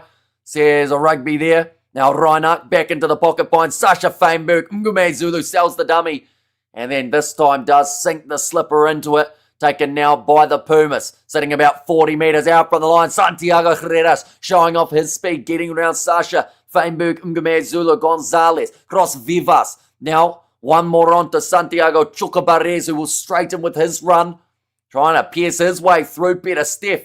In the breakdown, trying to get the steal. Gonzalo Garcia going back. Pablo Matera with the no-look pass. That is knocked back, says Angus Gardner. It was close to being forward. Garcia again, ball on the inside to Franco Molina. And move up to 25 metres out inside ball to Joaquin Oviedo. And for now, the South Africans defending it well. Garcia off to Montoya, the first carry for the skipper in this match. That was a knock-on from Garcia, or at least it looked that way. Maybe it was off the boot again. Bit of a rough pass, but well claimed by Santiago Choca-Perez. A new advantage this time in favour of Argentina. They will not shy away from taking 3-pointers when they need to. And this could be one of those occasions. Come on, the box, there's Johan there. And defence, says Alistair Hall. And one benefit for South Africa was they didn't really allow Argentina to make any metres from their defence. Argentina have some world-class backs across their lineup, but they just weren't quite able to pierce that next big gap that they were after. And England 14, Canada 5. Says Jimbo there. And we have got the Hamish Craig from St. Francis Bay. Says Craig in there as well. And anyone know the site to watch on? Super Sport in South Africa is one of the only options, unfortunately, for being able to watch this game. Alongside that, you've got Stan Sport and Sky Sport for our options here in New Zealand and Australia. And hats off for the commentary, Spanish and Germanic tongue twisters. Says Daniel. Now lining up this shot at the post. It is Santiago Herreras. Is ready to go for this kick. It's going to be quite a crucial one too, you would think, for Argentina, just to build their confidence heading through this matchup. Will Argentina keep this up is the question. We won't last a second half like this. Says Katzenel, but Herreras has got it over, and that makes the score now 3-3 between these two sides after the first 9 minutes of the contest. And 10-10 at halftime, says Clinton, is the prediction there. And if Argentina take a massive loss today, they'll be out of the running for winning the Rugby Championship. That is true. They at least need a bonus point from this game. That is the bare minimum that they would need. As it stands at the moment, South Africa would sit second on the Rugby Championship due to having a draw here, which would give them the 2 points. But, of course, this game is not, at least I don't think, going to end in a draw. Did the Black Ferns win it, Hamish? I missed it. They did, although they made hard work of it, winning it by 16 after France got 3 late tries in that contest. And penalties are not going to win this game. Tries and bonus point is key. That one's going to be kicked high by Argentina, going with the shallow kick. Now knocked on by Damian Valimza. I believe they have said, first of all, there was a knock on from Argentina. It was clearly knocked on, though, by Valimza, so they will now go back. Like one of the players a little bit slow getting back up to his feet as well. And where can we stream in South Africa? So DSTV is your best bet. I know that SuperSport normally have the update on the up till the start of the game. Reinhardt may be rocked here. He actually took an elbow in the collision, both men going up for the ball, but Juan Cruz Malia actually caught him with a glancing, or not even a glancing blow. It was a pretty stiff elbow to the side of the head. I would not be surprised if Reinhardt needs to have an HIA here. Congrats, Hamish, they deserved it. Says Shazza there. And Real Rugby Man says Pepe there, and let's go the box, says Charlene at the moment. Territory, 80%. In favour of the Argentines, we see there Joaquin Oviedo just getting a little bit of cold spray on the shoulder, by the looks of it. Are the bot going to come on and make a difference halfway through the second half? 11 minutes through now, 3 points each for these two teams, and South Africa have got themselves a scrum feed. That is when they are always at their most dangerous. They have a very strong scrum, and they will get advantage after advantage for as many times as they can throughout an 80 minutes. Oh, a little bit of an early push there from Argentina, but it is just going to be the reset. Now, what's the possession stats? They didn't show me, but territory is 70 or 80% in favour of Argentina. I would say that possession's probably, it's only 11 minutes. I would say 60-40 to South Africa, but don't quote me on that. Argentina have had a little bit of the ball though, but South Africa have probably had that little bit more, I would say. Just in terms of that general play, although Argentina's probably had more time on attack. Durban is at sea level, not altitude. Thanks for the commentary, Hamish. Says Mitchell. Yeah, so I mentioned earlier on that there is no altitude to deal with at this location, unlike what you would see at Ellis Park or Loftus. That is going to be the penalty there, going the way of Argentina when it comes to the scrum. We over there come on the Springboks, says Jeanette. And also Argentina knows who they are up against. They can deliver better than what people expect, says Zorro. Now Santiago Herreras kicking this one into touch. Will now be the line out for Los Pumas, about 30 metres out from the line. And I'm going to get my duvet now. And enjoy. And second disallowed try for England. And g'day Hamish and all of you, says Jeff J. Yeah, hopefully you guys are all doing well. Anyone who hasn't already, be sure to hit that subscribe button. We're on the road to 73,000 and we are closing in on it, hopefully, towards that halftime break. And greetings from Spain, says Carlin. Welcome in. Julio Montoya throwing it in. And it is nicely taken by Pablo Matera. Now Montoya puts the inside ball to Joaquin Oviedo. Looking for the offload. A little bit rushed there from the Pumas. Seeming like they're trying to keep that ball alive rather than taking it to a breakdown. Sasha Feinberg, Ngume Zulu kicking it downfield. Awkward bouncing ball. Isgrove tries to step. But Sasha hangs on to the bootlace. Now Meko Vivas. Tackle well by Ruan Nokia. Crema again going to take the collision. And that is an offside advantage going against Thomas Detoy. Joaquin Oviedo using some quick fire, stepping in again, looking for that offload there for Argentina. Sometimes it is literally just a pass to the side. And that is like within, I'd say, half a metre of each other. Ball drop there from Juan Cruz Malia. And they'll go back for the penalty on the halfway line again. In fact, it's a little bit closer to the goal line now, about 45 metres out. Again, it is a kickable 3 for the Argentines if they want it, and it does look like Santiago Herreras is setting up to take that kick. That's a part of that game plan at the moment for the South African side. We have there, well, Box and Argies. I didn't have to, or come to have Biltong. A Box should step up. Another penalty fest, says DG.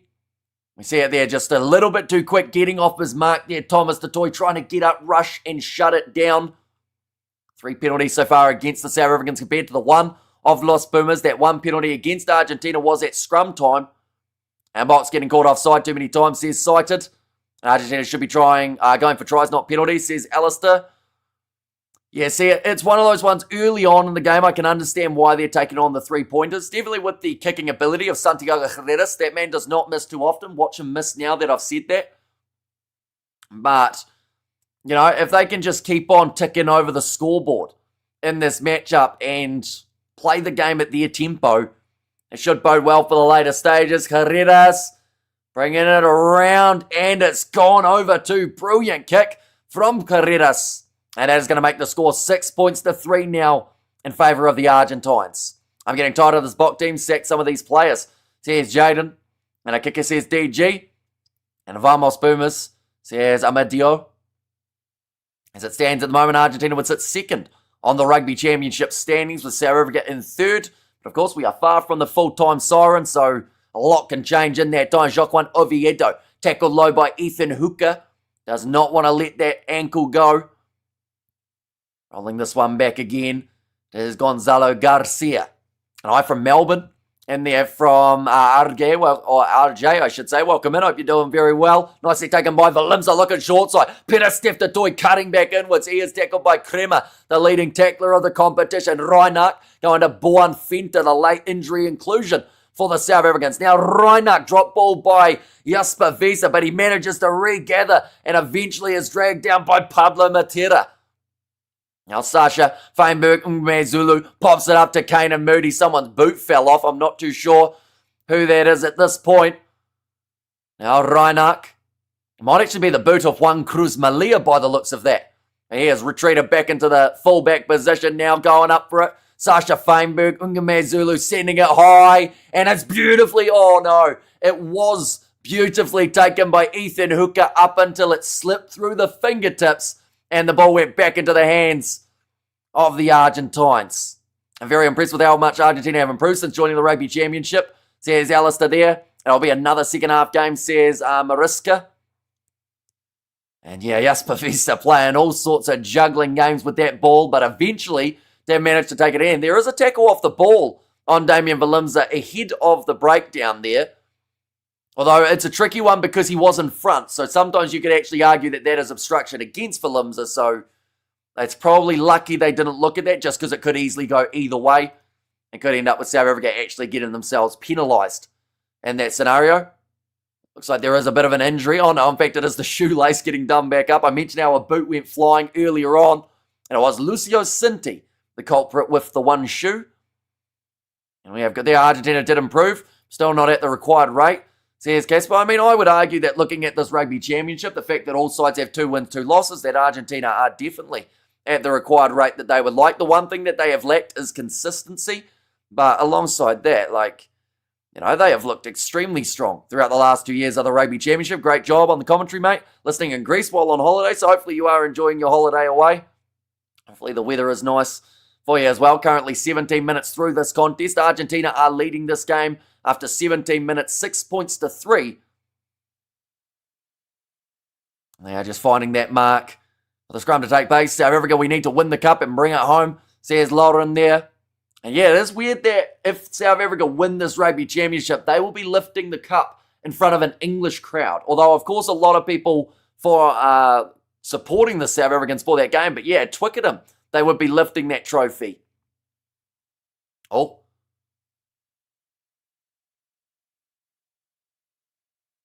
Right. The TMO went offline. They are saying it is the tackle off the ball on Damian Valimza, so there was a miscommunication. The TMO didn't press his microphone button or something, and it means that they're actually going to go back for the penalty in favour of South Africa. And that is going to be for the one on Damian Valimza. It was Choco Barres to make that tackle there. South Africa says Soso there. And come on the box says Maritska. And from South Africa, but watching in Dunedin. Hopefully we got this one. I have all the faith in them, says Emma. Yeah, early morning start for yourself in Dunedin, if that is Dunedin, New Zealand. Sitting 4:30 a.m. for us Kiwis. We're just at that daylight saving. This one straight out in front of the post. Should be a nice easy 3 for Sasha Feinberg Ngumezulu, who has already got the kicking tee in hand. So that is the plan for them there. Headshot on Jasper. There's Jimbo there. And they need to bry their own meat, says Jackson. Let's go to the box, says Brett. And typical, the ref goes back in favour of the box, says Eagle Cap. I mean, to be fair, Damian Valimza was tackled off the ball. I mentioned how it was one that they could have looked at 50-50. Sometimes they call that as because he was in front of the player with the ball. Then sometimes they argue that it's obstruction. But in this case, did go the way of the box. And that kick has gone over from Sasha Feinberg. Ngumezulu making the score all level after the first 19 minutes. 6 points to 6. Definitely missed an hour of clubbing, says Emma there. Yeah, see, that must be weird if you're out and about and you... Because I guess what time do clubs close in Dunedin? I'm from a small town about 3 hours up north. We don't have clubs. We have a pub and it closes at like 10 p.m. So it's not really that eventful. Stayed up just for this game. Love from Dunedin. A lot of Dunediners. Dunedinites? What would you call yourself from Dunedin? But yeah, a lot of Dunedin people in this live stream by the looks of it. Right, rolling this one back. Cobus Reinach sitting 22. 3 a.m. it closes. Oh, so when it's 2 a.m. it skips forward to 3. So you do actually miss out on that full hour, don't you? Now off to the side. Nicely taken by Mako Vivas. Sitting around the halfway line at the moment here for the Argentines. Now this one's going high. Gonzalo Garcia. That one's going almost backwards for the kick there. Dunedin Knight works, says Dylan there. It's going to be knocked on by the Springboks, so the advantage in favour of the Argentines. Pablo Matera with a big fend on Damian Valimza and a very slow Joel Scalavi to get back up to his feet. Cinti, tackled again on the halfway line. The Boks aren't giving up any extra metres with their defence. Let's go South Africa, says Jacob there. Hamish, are you a man from down under? I'm not from Australia, I'm from New Zealand, so a little bit down under and to the side, I guess, is where you call us. Now Carreras. It's going to be kicked downfield, so the advantage is now over. Damian Valimza. Oh no, in fact, my apologies. They did have a penalty advantage for a high tackle. Oh, Mateo Carreras pushing. Damian Valimza off the ball. And he's just getting told to settle down there. Because at 10 a.m. I'm listening to this commentary and watching the Women's World Cup final, says Robert T. And down under adjacent, says Buzz Lightyear. Oh, okay, yeah, Joel Scalavi taking a nasty knock to the face from Thomas Tatoy. Okay, Julio Montoya. Sounds like they are just waiting to find out whether or not they are going for a shot here or whether they are going instead towards the corner. It is pretty far out, although Carreras did manage to slot his last kick over. So I don't see him having too many troubles with this one either. I can watch the game free at a mate's house that pays to watch the game or a pub. Says Clint D there. And 2 headshots, no cards. Hope for rugby yet, says Jimbo. Yeah, I think both of them have been ruled down as rugby incidents in this scenario. So fantastic news. This game's still flowing. 3 ways to differentiate Oz versus Kiwi accents. There's honestly, it's tricky because I feel like they're close enough. But then when we go overseas, people normally say, no, you can tell the difference. I think there's a bit more twang in an Aussie accent. But then when I talk fast, I end up with that twang. Currently, it looks like Argentina have made their decision. They're all walking up very slowly to the halfway line. Carreras is set to kick for the corner. He doesn't feel confident to be able to slot this one over from 52 out. No altitude advantage in this game. Are you watching it live or just the scores? I am watching it live at the moment. There was the big stoppage due to the injury of one of the Argentine players. But now sitting about 15 metres out from the try line, there will be the chance for Argentina to get their rolling ball going. We have got there, can you say where the players are on the field during play and how far the kick is, please? So that one would have been 52 metres out for Santiago Carreras, but he decided to decline it, and now 15 metres out from the line. Julio Montoya has got the line out throw. We've got some good pubs here in Durban. Says Meteorite. Now, Eben Etsebev going up for it, gets half a fingertip to it and manages to swat it away for the box. So at the moment, the line out of Argentina has been far from successful throughout the first quarter of this contest. Now, Reinach back across to Buonfinta. Seems like for now, all the players who have had little injuries have all stayed out on the field.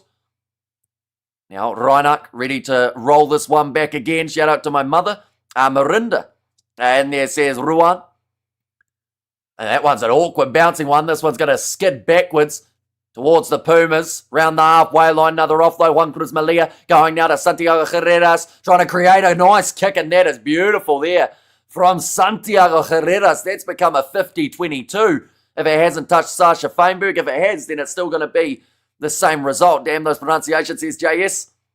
And game seems slow, lots of breaks. Been a few mistakes so far throughout these first 22 minutes, but I do think that as this game wears on, it will start to go a little bit quicker forward. Kiwis talk quicker, and Aussies can barely get a sentence in without the use of the word mate, says Dylan. However, the Aussie says eat. We say it. Do we say it? I'm going to eat. Eat. Am I Australian then? So I think I say it more like an Aussie. In that case, tackles made 30 so far from the South Africans. Tackles missed just the one. Throughout the early stages, and line out stolen again, although that time I believe it was actually a knock on from Ruan Nokia at line out time. But it is going to be play on now. Marcos Crema dragged down, and the penalty goes the way of South Africa for the side entry. Oh, a little bit of push and shove also going on. Great commentary says Farouk. Oh, yeah, nah. The two Aussie, or sorry, not the two Aussie, but the two halfbacks going at each other here. Reinhardt giving Gonzalez Garcia a little bit of a warning. Try again for the Red Roses. Oh, okay, referee calling over both sides now. In fact, he's calling over the halfbacks.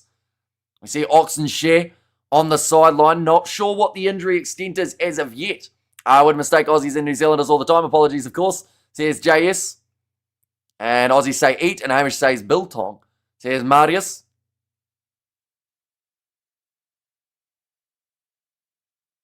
Okay, Gonzalo Garcia has just been told off by the referee. He has pretty much been told it's not your job to run in. Stop doing that. I don't like England, don't know why, just don't. Says Novma. Hamish, show the boys your pants. No. No, they're just solid, like normal track pants. I think you must come to South Africa and feel the energy in South Africa, says Farouk. I would like to go at some stage. I have no idea where I would go or what I would do while I'm over there. So I think I'd need to do a little bit more planning before I make the big flight. It's about a 14-hour flight from Sydney, which is about a 5-hour flight from here. And it's a penalty now going the way of Argentina. Offside from South Africa when it came to their line-out. They need some action in this game. Yeah, both sides have really cancelled each other out very well throughout the first 24 minutes. What's happening in the women's final, says Joe. The last that I saw, England were ahead about 19-5, I believe it was. I'll just have a quick update now and let you know exactly how it sits. At the moment, in that Women's World Cup final, if it's going to load, it's 26-8 in favour of the English. Your personal travel advisor is ready to plan your trip to South Africa. As a personal travel advisor, is there any sort of discount for those big flights? Because they are expensive from New Zealand. No matter what time of the year I've looked at, they are all you're looking at a fair few thousand. What channel the game play? The game will be on Supersport 201, I believe. Ungame Zulu is trash. Says John. Hello, Santiago Herreras. Ready to line up this kick. Currently sitting 2 from 2. This distance, 45 metres out. To turn down that opportunity to take the 3 from 52, which did go wrong as they weren't able to capitalise. But this one should be a nice kick. And it's definitely within the Herrera's normal range that he would like to aim for. Strikes it. That looks pretty much straight down the middle. And he's got the distance too, making the score now 9 points to 6. It is a tryless affair between these two teams. Now, I will mention South Africa wanted the bonus point from this game. They would need 3 or more tries than their opposition. So, neither side scoring tries yet, but the benefit that they have is Argentina are not scoring in terms of the tries. So that means if South Africa can score 3 quick fire in the second half, they will still get that bonus point. Ungame Zulu hasn't performed well in his Springbok game this year. Only small moments, flight prices are what they are. But the earlier we book, the better, says Carlin there. Okay, so even travel agents don't get some sort of insider, I guess you'd probably know where to find the better deals, but they are probably still the price, aren't they? That one's gone up again from Gonzalo Garcia. Great take from Rodrigo Isgro, knocked on the ground from Cobus Reinach. Offload with one hand from Pablo Matera. Sits up for Carreras. Does kick it down the field and does get it into touch. That is a smart play. It was a little bit broken up there. And Argentina once again didn't want to be susceptible to that dangerous counter-attack of the box. Ref Garner ruling this game. He has to be the centre of attention, it seems, says Code Puncher. I would say that, the TMO has been involved 3 times already throughout this matchup. So he has also decided that he wants to enjoy a bit of camera time. Update the score, bro. One moment. We'll move our mouse, shake it around a little bit, and hopefully... Yep, there we go. It is an online scoreboard. Sometimes it doesn't like me. Oh, big collision around the halfway line on Sio Kolesi. Marcos Crema doing very well to at least roll out of that one slightly. What is your prediction for this game? I did go 36-23 in favour of the box. But the way that this game's looking at the moment, it may not quite be that high scoring. Offloaded back to Santiago Herreras inside of his 22. Ends up standing on Ethan Hooker, but the counter-attack now. Sasha Fainbu, Ungame Zulu showing off his pace, going down the short side, cutting back inwards, and tackled by Juan Cruz Malia. Now Reinach, 25 metres out from the line, but that was a brilliant run from Sasha to gain a plentiful 20 or so metres. Now Valimza, couple steps in a row, finds the offload to Sasha again. Those two men linking up for the Stormers in the URC later on in this season. The first round win for the Stormers up against Leinster, an absolutely massive one for that side. But now Thomas Tatoy, 15 metres out from the line, in fact back to 22. Buonfinta takes a 2-man tackle there. Still there, Reinhardt going back across to Kanan. Oh, Moody was almost through a gap there. Thought about the pick and go for South Africa. Wide cut out pass. Chislin Colby close to the touchline, showing his pace and cutting back inwards. He's been absolutely clobbered in that challenge. And it looks like Ruan Nokia may be a little bit jellyish too. A little bit wobbly on the feet. Now better Steph Tadoy. Scragged down by his jersey. Malcolm Marks. 10 metres from the line. Reinhardt going now to Nokia. Over the top. Ethan Hooker has been wrestled down 5 metres short of the try line. This is great defence from the Pumas. But for how long? Not much longer. Eben Etzebeth does score the try. The Springbok veteran, the man that some were trying to say shouldn't even be in the side because he was too old. But how about the first try of this contest going the way of Eben Etzebeth?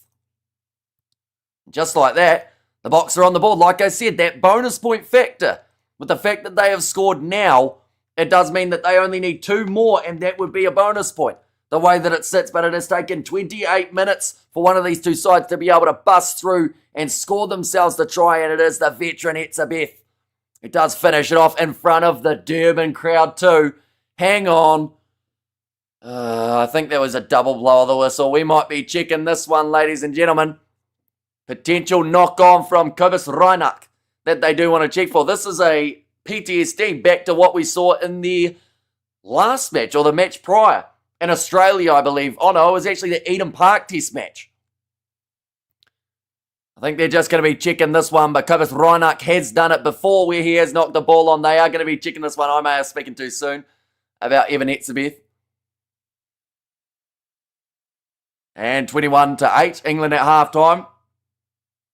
Right, they're going to show him a knock-on from 9 greens. That is going to more than likely disallow that try of Eben Etzebeth. I think we're going to have to take that one back. And yep, we need Faf Black and, back, and also too much TMO. Yeah, unfortunately, it is a knock-on from Sasha Feinberg. Zulu. Right, so they're saying there is a... Well, to be fair, the Pumas player kicks it out of the hands of Kobus Reinach. Is he offside? I would argue that he is offside there, Mako Vivas. And if he's part of the ruck, he uses his foot. I think this is going to be a penalty against Argentina, in which case they won't get that try, but they will still have the attack. What are they saying here? He doesn't play the 9. Isn't he playing the 9 by kicking that ball out of his hands? It's going to go back for the penalty. Yep, so South Africa are going to get the penalty. 22 metres out from the line. Penalty try. It was far away from the try line, so they won't go back for a penalty try. Penalty against Argentina. No try for Eben Etzebeth. No, this one straight out in front of the post. 2 metres inside the 22. So 20 metres out. Mako Vivas. Kick the ball out of his hands. Enrico would have scored that easy, says JP Travels. And also they should just grant the try, man, says Marius. Well, the thing is, if the ball's been kicked out of his hands, is it still a knock-on? Or is it just a case of that ball escaping the grasp? But now, what is the call here? All South Africa kicking for the corner. They have decided that they've got the taste of the white line with Eben Etzebeth almost scoring, and they want it again here. Oh. Okay, no one indicated, says Angus Gardner.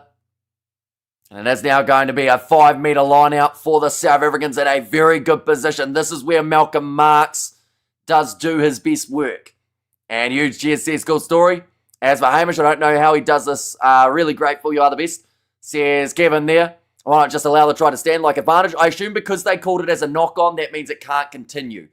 But I think whether it's a knock-on could also be a little bit debated. This is a big chance for Malcolm Marx trying to roll towards the line here for the Springboks. That man has to be close to over the line. He is over. And Malcolm Marx now double blow of the whistle and a bit of push and shove thrown in there for good measure. But it will not be Etzebeth who scores it. Malcolm Marx gets it in the 30th minute. And Malcolm Marx is injured here. Very slow getting back up to his feet for his 24th international try. I think about 3 players landed on top of him. They don't have a specialist hooker off of the bench. Instead, they have got Marco van Staden. However, there, well done, Marx, says Viv B there. Once again, take that, RG, says Sandor. And also over there, the Marx Badjo, yeah, and he is one of those guys that will just find a way over a try line and manages to finish it off. He does get landed on by about 4 blokes, which is not a fun way to spend your Saturday. But now Sasha Feinberg, Ngome Zulu. We need to line up this kick here. And he had the 10 seconds, hits the post and bounces back out. So South Africa just with the 2-point lead for now, 11 points to 9. Marks looks tough. Yeah, he can take a hit. So for him to stay down for a little bit longer, he just gets crushed underneath about 3 or 4 Pumas players, as well as his own guy, Sio Kolisi, landing on him too. Hope Sashi gets the same treatment that Labok gets when he misses. So here's Jaden. And also we have got there the box scored. When they really needed to, and the Marks get injured while going for the try. He did pretty much. He ended up going underneath and then just kind of slamming down. But South Africa would sit top of the Rugby Championship table with the way that it is currently sitting. Now, I should also clarify, Marks is still out there on the field. He has decided to continue in this game. And I think that is because of the fact that they have got Maka van Staden as that replacement hooker. Speaking of hookers, that's an interesting transition. But Ethan Hooker had his hands on the ball there for half a second. It goes back into the hands of Argentina, though. Now, kick downfield. Damian Balimza inside of the 22. Decides to go for this. It's a big boot downfield. It's a decent strike, and I believe he was just inside of his 22-metre line, which does mean they will get a large territory gain. Now, we have got there 10 years ago, New Zealand arguably would have 7 or 9 players in the World XP. How many would there be other than Artie, says JP? Probably not a huge amount. Maybe like, I'd say 2 at the moment, you would say. And it depends on what you're looking for. Like, some would say Cody Taylor, but then others would say Malcolm Marks. It depends on who you like. And then also, they'd probably try and find a way of sneaking Will Jordan in there somewhere, but I don't know where you put him. And also, based off this year's form, you might say he doesn't make it in. And now, another step there from Damian Balimza. Shut down early by Lucio Cinti. Currently 33 minutes through, and Argentina get themselves another penalty for the players sealing off of the South Africans. I believe that was Kanan Moody. Jumped in over and stopped the counter-attack. Can't take this anymore from the Springboks. We need Labok, says Shazza. Well, he is making his way off the bench later on in this game. Argentina now focused on... What's the plan here? It looks like they are kicking for the posts. So they are looking more so for the win rather than the bonus point here, Argentina. Now, a side in this scenario would normally look at it and go, right, we need bonus points to try and get themselves the whole Rugby Championship. But more so, it seems like here they are just looking at how can they mitigate the damage from the box. They have to stop players dropping onto try scorers. No one looks at it. Half of them have their arms around try scorers next to. Just watch it. Says Andre G. And let's juice our forwards. Says Bad Dog, and Carreras misses for once. Says DG, I think you are ahead of me. I haven't seen him take this kick just yet. But that would be a fair indication of what's about to happen, I would think. Lekabok says Bonita there. So currently sitting with the 5 minutes remaining in the half. Why bring Twickers into it? I think it is because... hooks it around Santiago Carreras, missing away to the side.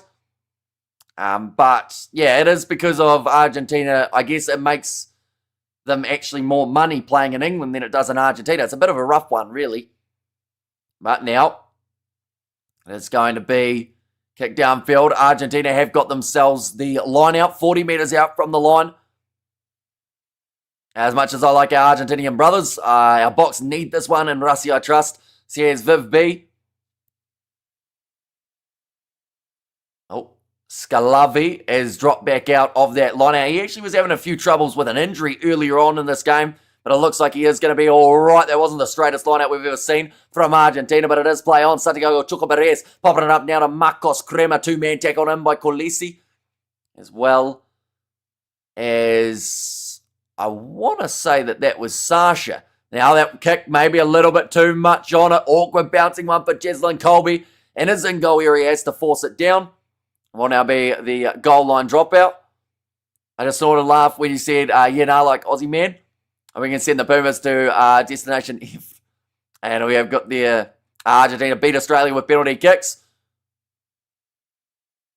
What's happened here? Argentina is celebrating a try. They're checking this. Did South Africa try and take it short? Cheslin Colby may have kicked this straight into the hands of Argentina, who then scored. Maybe. They just want to... They want to check this. So Cheslin Colby, he's going to go for the drop kick here. So as long as Argentina are in the field of play, he drop kicks it from inside of his in-goal area. So now we need the wide angle to see whether or not the player for Argentina was onside. So he dots it down. The Argentinian players were retreating. He's outside of the 5 meters. This is going to be a try. It's an on-field try. What a massive mistake from Cheslin Colby. That is an insane thing that you wouldn't normally see from a veteran, let alone a rookie. But he took the drop kick. He's gifted Santiago Shoka Perez his first try of the game. Cheslin Colby was hoping that they would not award it. But it's going to be the try, and he's just given Argentina a free 7 points in this game.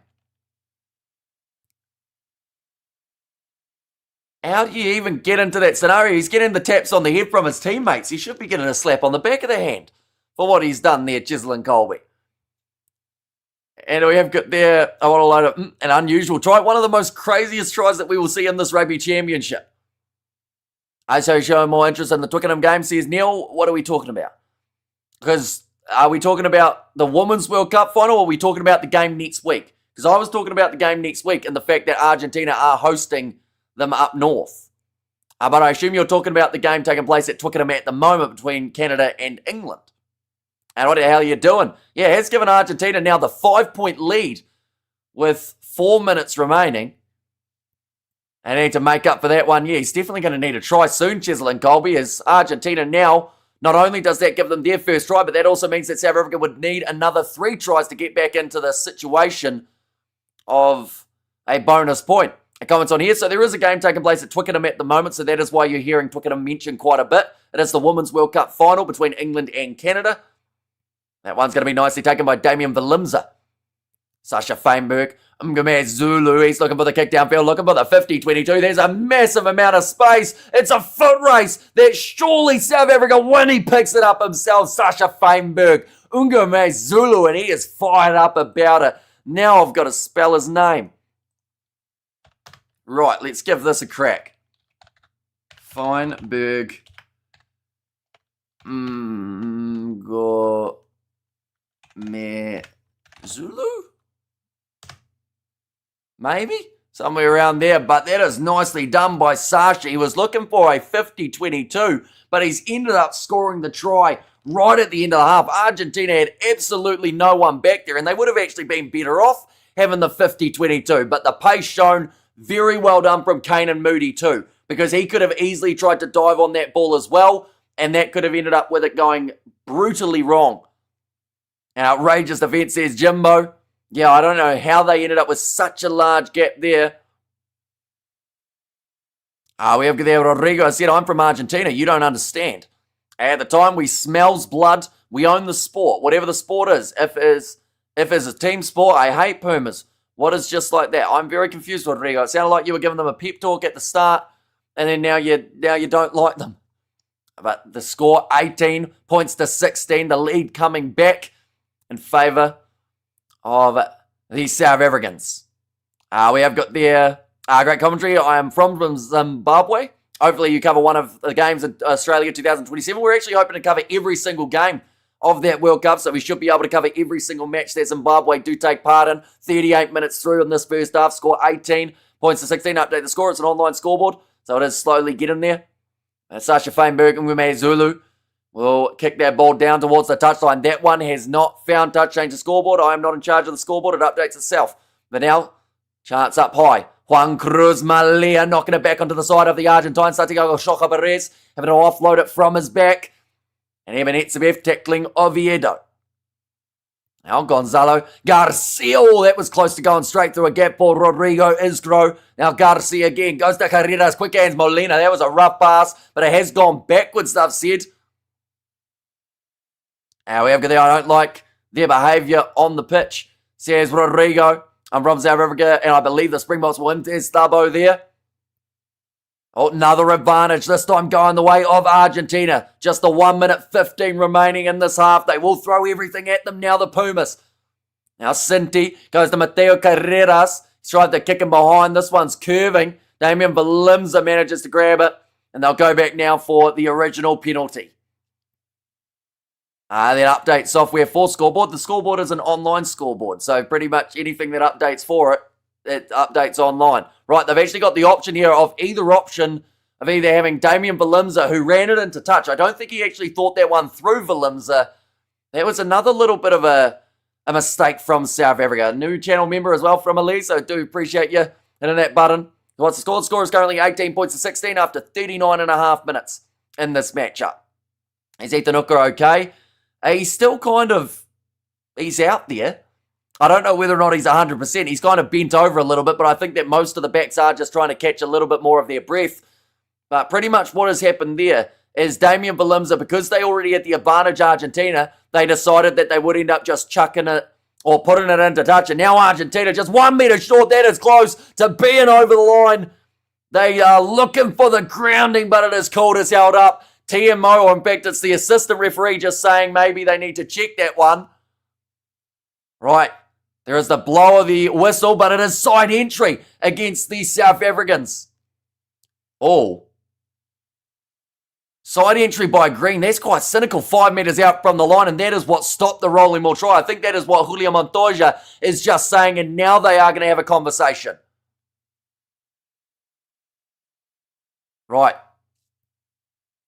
So it's side entry, and then it's gone to held up. So they are now going to be checking to see whether or not the player who caused it to be held up was the one who entered from the side. If he was, they're looking for the actions from Malcolm Marks here. Oh, no, that's quite bad from Malcolm Marks. He has not joined from the back, I don't believe. And he has held it up. This might be a yellow card penalty try against Malcolm Marks here, as he's been pushed out of there. Then jumps back in as the deliberate side entry. And it has stopped a certain try from being scored by Argentina. I think South Africa are going to be playing with 14 in the near future. Well, Cheslin makes a mistake. He is human. So here's Alistair there. So he started the collapse inside of the field of play. This might be the only thing that saves him from being a penalty try, is because it was in the field. They've got a cynical, deliberate side entry. It's going to be a penalty try, and Malcolm Marks, I believe, will be going to the bin for the next 10 minutes. Marks can't quite believe it. He felt like he came from the back, but he is now going to make his way off of the field. And Marks, for the second half, for the next 10 minutes, he will not be on the park. And there's going to be halftime, 23 points to 18. It is all kicking off there. There's a lot of players at the moment talking to the referee, Sasha Feinberg, the first man in there. The ref is a bit confusing for giving that line out. Soon as Valimza caught the ball, that was the cue to call back the advantage. That's why Valimza stepped out, says just me. Oh, they've actually got a restart. So, yeah, it was a bit of a confusing moment. But at the same time, Valimza, he kind of had a bit of a brain fade in the fact that he did run that ball out, because then the option was there. Do they want to go for that one? Oh, that's going to be knocked on, I believe, by Argentina. South Africa, they're going to have one last crack here before the end of the half. Cobus Reinach going away to the left-hand side. It seems like every time there's half a chance for Argentina to lead in this game, South Africa managed to fire straight back into the contest. The clock is currently at 42, but that must be incorrect. Now Reinach goes to Sasha Feinberg, Ngume Zulu. Step there from Damian Valimza. They are currently playing with the 14 men on the field here. The box, Ruan Nokia, tackled by Meko Vivas. Now Reinach back into the pocket. Kane and Moody looked like he was going to shape for a drop kick, but instead gets dropped by Julio Montoya. Reinach again. Another step from Sasha Feinberg, Ngume Zulu. Wrestled backwards by Oviedo.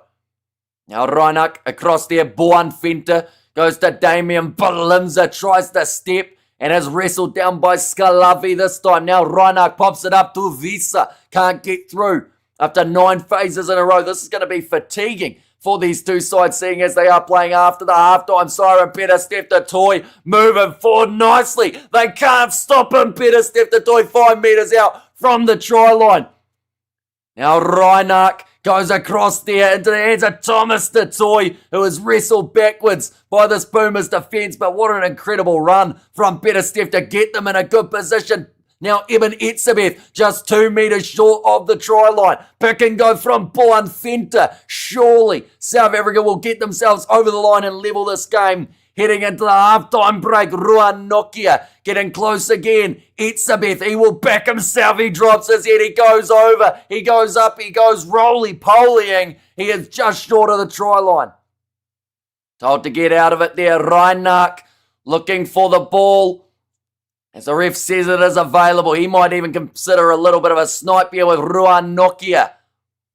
Now around the side again, just short of the try line again now. It's brilliant defence from Los Pumas, but how long can they survive for? Sasha steps in, scores his second between the posts. He is loving himself on the big screen at the moment. Marks gives the round of applause while looking down, but that is now twice that Sasha Feinberg Ungamazulu, pardon my French, has fixed the Springboks F-ups. Because that is all that has happened. Cheslin making the mistake, Sasha scores. Then we did see also, I'll have to call that 40 minutes, we saw the mistake from Marks, Sasha scores. Someone wanted to sack him 5 minutes ago. If they had, then he wouldn't have had these last 2 tries. The kick has gone over, and it does now make the score at halftime at 25 points to 23. The South Africans have managed to lead going into halfway through this contest, and it is going to continue to be hectic throughout that second half too, ladies and gentlemen. Sasha for president, Sasha for man of the match, says Jazza there.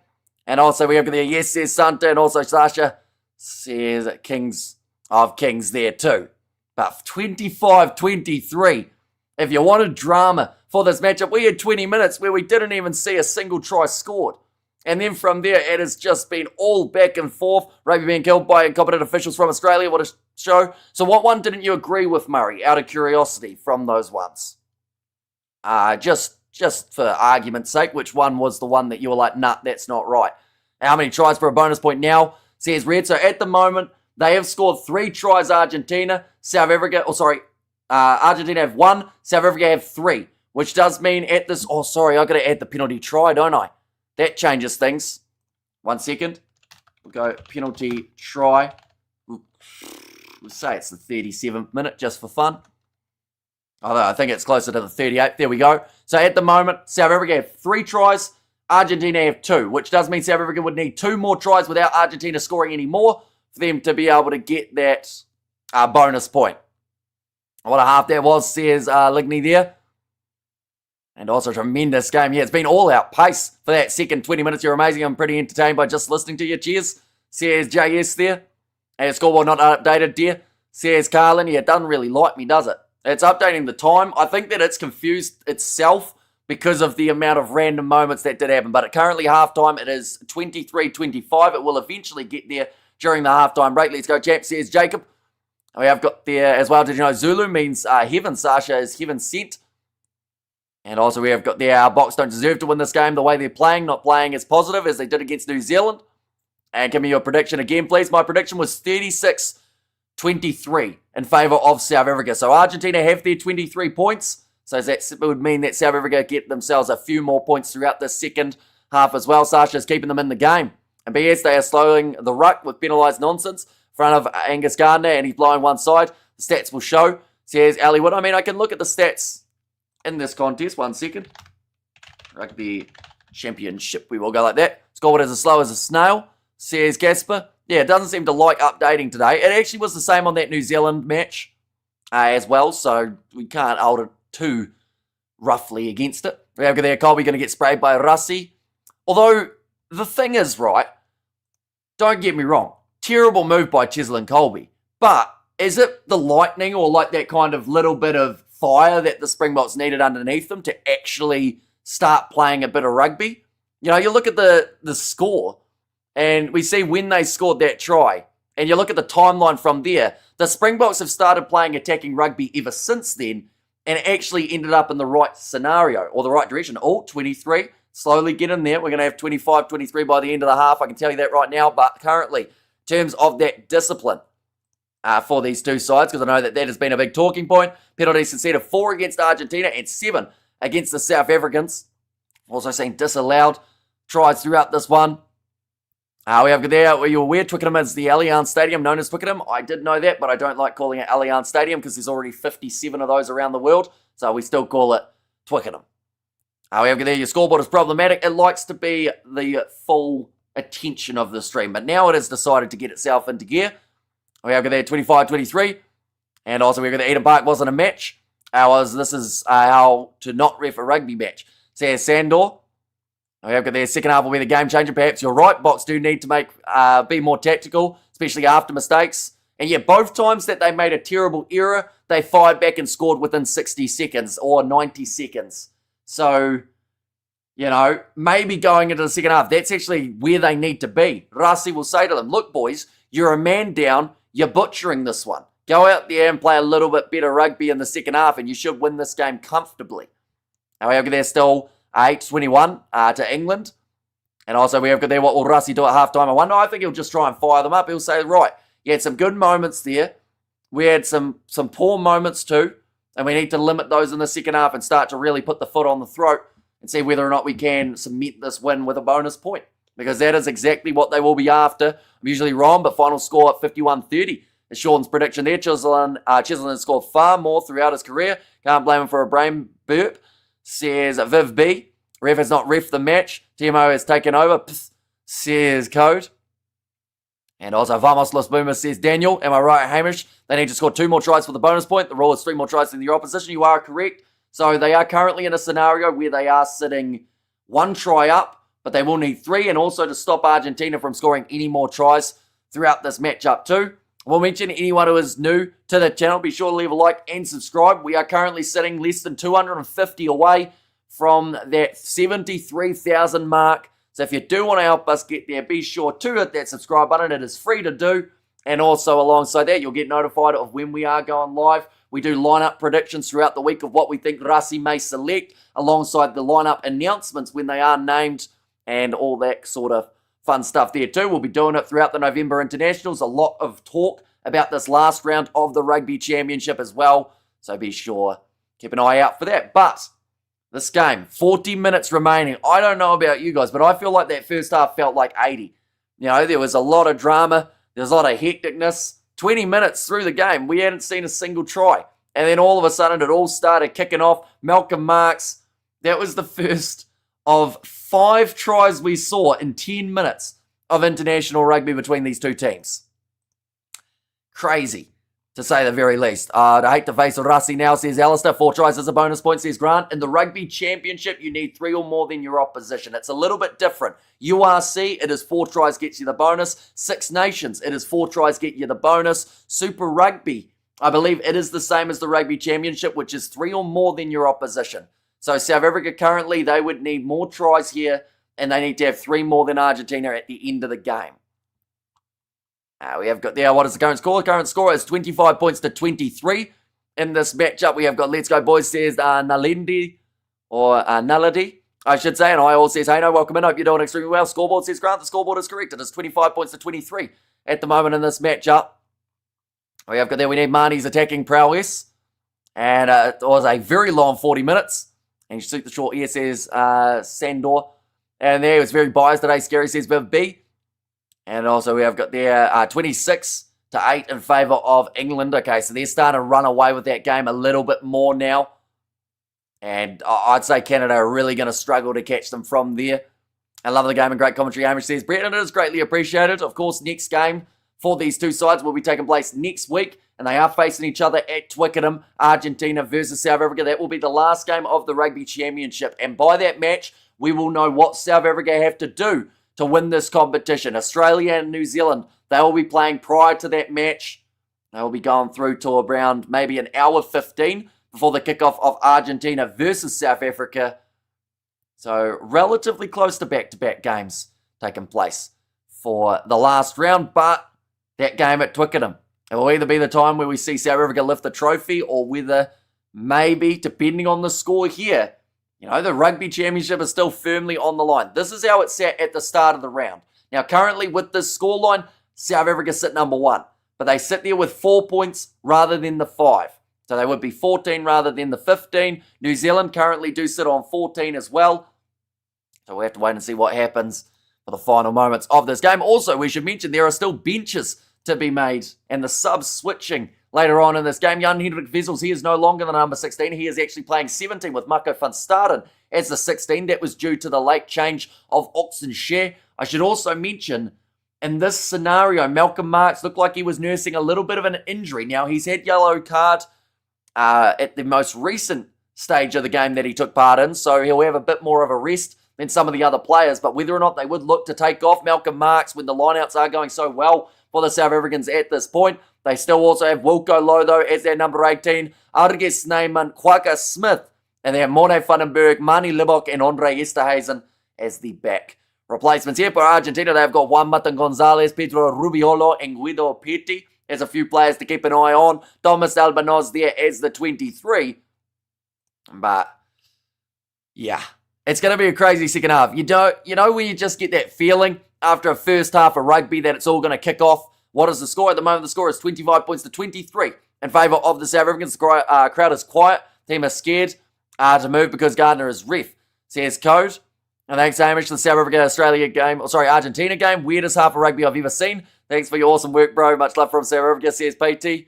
And there, yeah, it's certainly been a confusing first 40 minutes of this match. The ref is helping Argentina to stay in the game. So what decision is the one that you're saying was the big call that you don't agree with from Angus Gardner in this game? And why is this ref on the field? Once again, what is the big decision that you've said, nah, I don't like this referee now? Is it just the amount of penalties that we've seen, or is it a certain one that you felt was the wrong decision that you do disagree with? We have got Sasha Feinberg, keeps South Africa in it. Last 10 would have been in real trouble otherwise. Yeah, the fact that he has been able to score both times, that South Africa were in a little bit of trouble.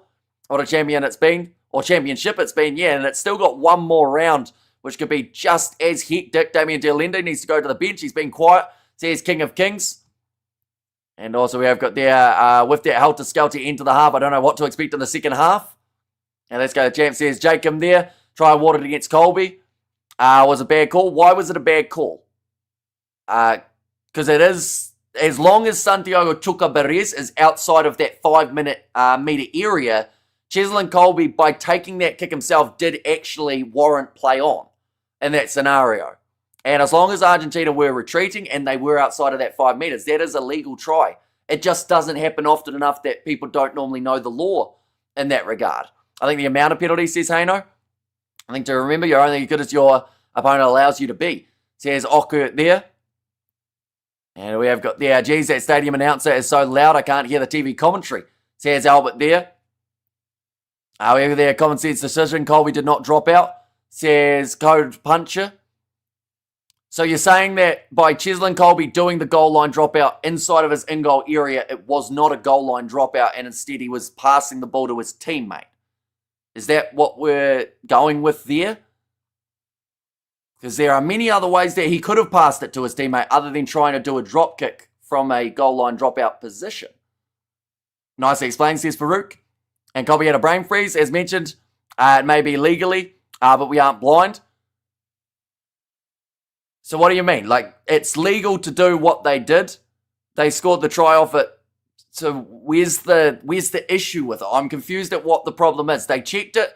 They made sure that Santiago Chuka Perez was back 5 meters. Cheslin Colby, he just made a mistake. It happens. And unfortunately, it was a pretty big one. But straight away, we saw them go straight back down the other end of the field and score a try with Sasha Feinberg, Umgume Zulu. However, their marks tripped over the leg on an Argentinian. Did not try and kill them all, says Tocolo. And yeah, I think that one was more so just the unfortunate nature of the angle that he entered for that one. Could you tackle Colby in an elevator? Probably not. I think he'd just keep on getting away from me. Boxer changing tactics massive right now. Russi knows what to do, says Sean. I think he's passed into Sasha and miskicked, says Jimbo. Yeah, it's an unfortunate one because in that scenario, like, why didn't he just pass it? You know, or why didn't he not drop kick pass it? Why didn't he just kick it normally to Sasha? Like, it just seems weird that he went for the drop kick. It's as if he had an idea in his head that they were going to be able to run onto it and go for a counter-attack, and the second guy in the equation just wasn't in the question there. We have got there, Clint has donated the 14 South African rand, so it's greatly appreciated, of course. And do appreciate your generosity there. It seems like there is quite a bit of confusion around this first half of the contest. That was an absolutely hectic one, that is for sure. Second half just around the corner starting up. And like I said, I actually think that those little mistakes from South Africa would have fired this team up more for the Boks. We've got to look at when they were scoring tries. Since having those mistakes, they have scored twice.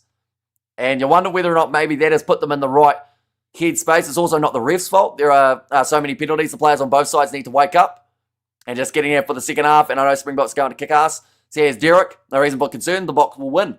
Says Ed B. And there as well. And also we have got there the fact that Hector is going to be running 3 Honda Civics with spoon engines. I have no idea what that means. So I will stop reading now. Dealende has lost some pace and line break power. There were a few that wanted to see Damian Dealende in that starting lineup. Silly Canada knock on.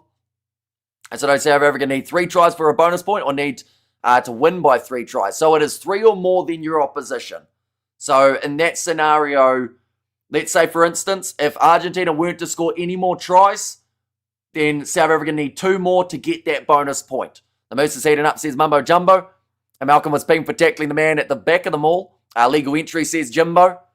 And yeah, it was just unfortunate with the angle that he joined in at.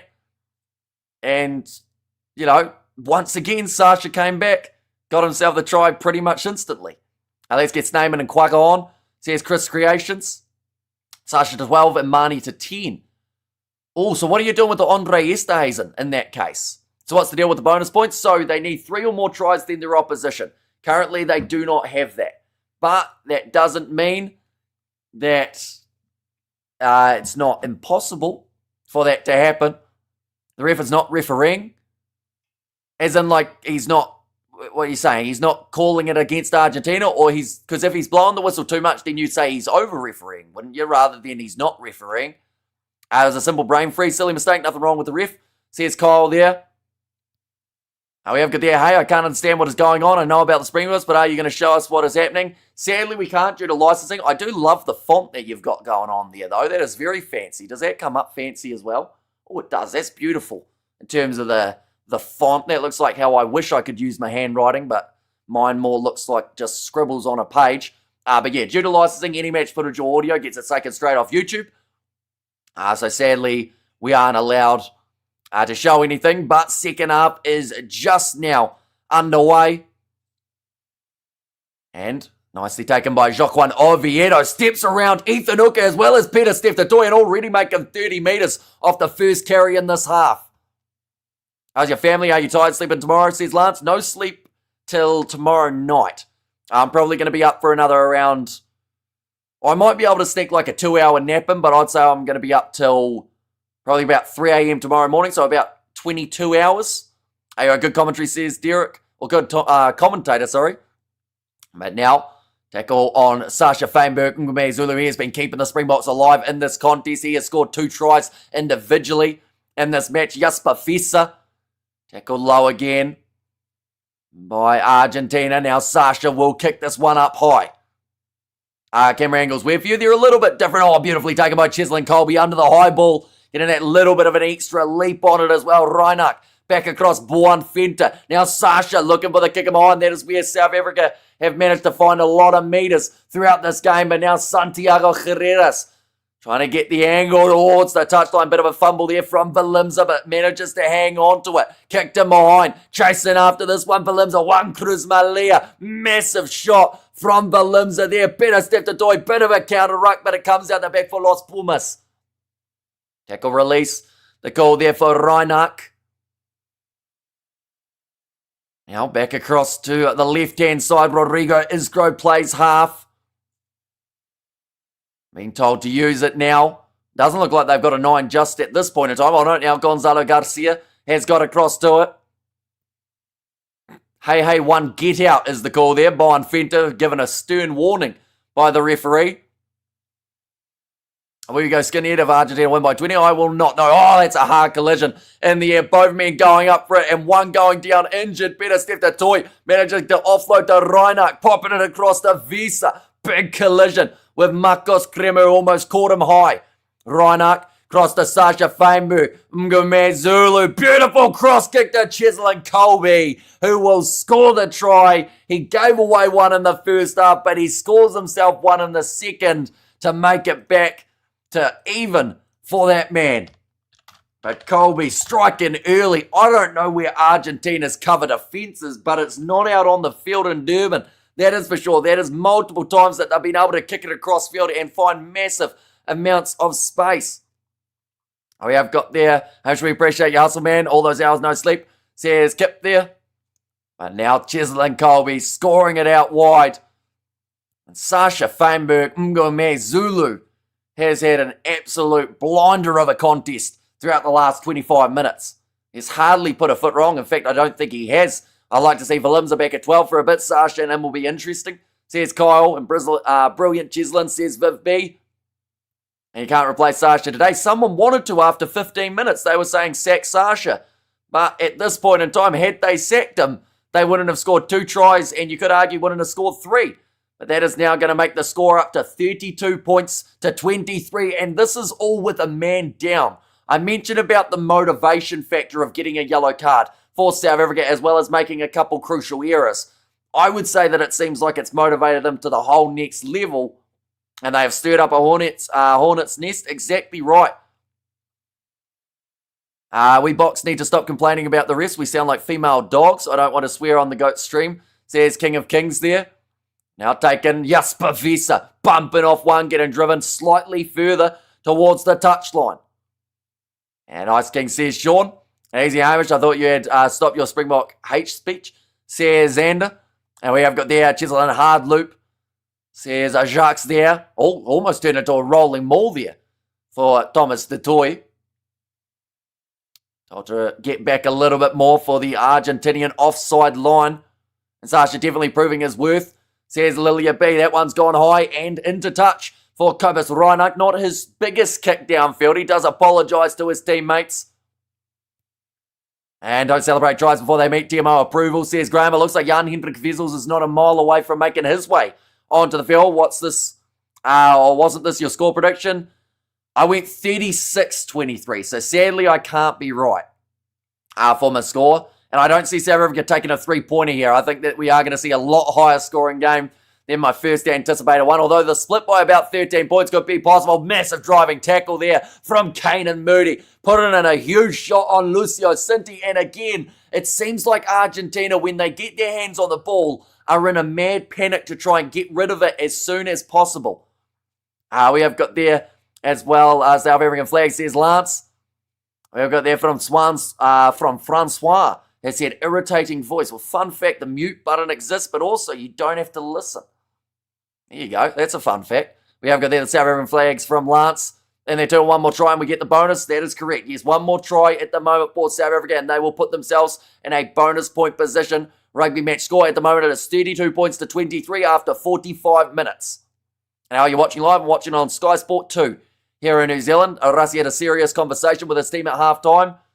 Yep, and that is what makes Rassi so great at what he does. Because, you know, they would have gone in and said, I don't know whether or not that was the best first half. And he would have gone, listen, boys, that was bad. You need to sort that out because now we need this rugby championship. And, you know, they're in a position where they can take it. You know, fair Hamish in your comments, even though you like New Zealand, I like all of these sides in the rugby championship. I think it's very easy to go, oh, he's got a Kiwi accent, so he must back New Zealand all the time. But I back South Africa to win the rugby championship. So I'd probably get deported if half the Kiwis heard me say that. But I did, from the very start of the competition, say that they are going to win this whole comp. But when you ramp up your voice, I can picture that try line and the drama, says Butterfly. And also you have a beautiful voice, King Hamish says, so thank you very much for your donation. And that is a big scrum push again from the South Africans, getting yet again another scrum penalty. They have done so often throughout this rugby championship comp. Come on, Box, let's do it, says Jan. Just started watching, quick recap of the first half. Hectic is the best word to describe it. 20 minutes of no one scoring tries, and then from there, we saw it all kick off We saw a Malcolm Marx rolling maul try. He then got a yellow card for dragging down a rolling maul. A little bit later on in the half, we saw Sasha Feinberg Zulu get himself 2 tries off both mistakes of South Africa. We saw Cheslin Colby go for a goal line dropout to 5 metres out from the line that then was grabbed by Argentina and they scored off it. I'm with you, Hamish. Box to take the championship. I love your commentary. Says Farouk there. I loved to have listened to what Rassi said to the fellas in the changing room. Says Bells. Yeah, I don't think he would have sugarcoated it. He would have said exactly what was on his mind, and that was that it was far from good enough. And fantastic commentary, says Stacey, and thanks, Hamish. Says JM there. Nicely taken by Eben Etzebeth. And again, Sasha Feinberg and Zulu going to be kicking this one up high. Kane and Moody chasing after it. It's not back to Peter Steph the Toy. He's had a lot of meters already throughout this contest, but the penalty will go the way of Argentina for offside. Great haircut, says Carol Ann. It did actually come because of a forfeit, because New Zealand did lose on New Zealand soil to the South Africans, and we hit the like. Oh, drop by Pablo Matera off the quick tap taken by Argentina. This one close to the sideline. It's going to stay in the field of play. Foot race there between Reinach and Albanoz. And surely that's going to be the steal and the breakdown for the South Africans. No, the penalty goes the way of Argentina. And Justin off the feet. That was close, though, to the other way. Your unbiased commentary is why you have so many followers and listeners. How's your neck after always looking sideways? It gets a bit brutal by about the 5th stream, but, you know, I just got to sleep with it kinked the other way. And then I slowly straighten out the spine. That's how it works, isn't it? Is it on KO, buddy? I think it's on Stan Sport. For that option, right, we see changes being made. Sia Kolisi coming back out onto the field alongside Arges Sneyman as well as Malcolm Marx. And the yellow is over, says Jimbo. We need more info about the cut, Hamish. Is in like this cut or is in like the field cut? Because I have actually got a short video of me getting the buzz cut that I was going to show a little while ago on the streams like 2 weeks ago, but I never showed it. And I, the All Blacks fan from South Africa, and we love you, Hamish, says Shazza. And also we have good there, what did you say about your spine? I said that with me always looking this way, if I look that way in my sleep, that straightens it out, doesn't it? And we have good there, YouTube should have a block button so that you can block people that don't appreciate your channel, but then it's always going to be the one. You're not going to impress everyone, and you're not going to have everyone agree with you, but it's just life, isn't it? You said it with the goatee, says Zandor. Now rolling this one back, Gonzalo Garcia. Where's the Pumas, says Ruth. They have certainly not quite shown up in the second half, but it's been all South Africa with the early try of Cheslin Colby, and again that ball falls onto the side of the box. Colby has to play halfback, goes across to Ruan Nokia. I think that there's been a lack of turnover ability in this match. We have there the short haircut and beard looks more manly than the long hair here, says King of Kings. Now Sasha Feinberg Zulu. Looking to kick this one high, and it's a drop ball from Santiago Herreras. And this one could turn into a penalty for Damian Balinza in the breakdown. In fact, he's got the clean steal. So they still have that knock-on advantage to play with. Reinach with a pass through his leg, and it will go back for the penalty for no clear release. Easy 3 if South Africa want it, but I think they'll be chasing that bonus point here. I don't think the box should come on the last 10 minutes as an impact player, even though Sasha's playing well. I think he will anyway. You know, like, I think that it would be Sasha, even if they take him off slightly earlier, it won't be because of how he's been playing, but more so because they don't want to end up with an injured Sasha heading into those November internationals as well as the next week's game. I would say that Sasha has a good chance being in there somewhere. Now we have there, if South Africa win, you must shave all your hair off. I am all right. I think that I've already shaved enough. How's your yoga going, Hamish? It has not been going at all, unfortunately. I'm still as unflexible as I was a few weeks ago. I'm impressed, bro. Says Clint D, who threw the lineouts when Marx was off. I'll be honest, I don't think we had any lineouts while Malcolm Marx was actually off the field. So that actually made it quite easy for the South Africans, but now rolling maul starting up. In fact, that may have actually been, when Jan-Hendrik Wessels made his way onto the field. Now Reinach, 5 metres from the line. Better Steph the Toy. Big clean out from Kolisi. Now short little pop pass. 3 metres out from the line for South Africa with a chance at getting that bonus point. Reinach has knocked that ball on in the breakdown. and I believe they have missed it.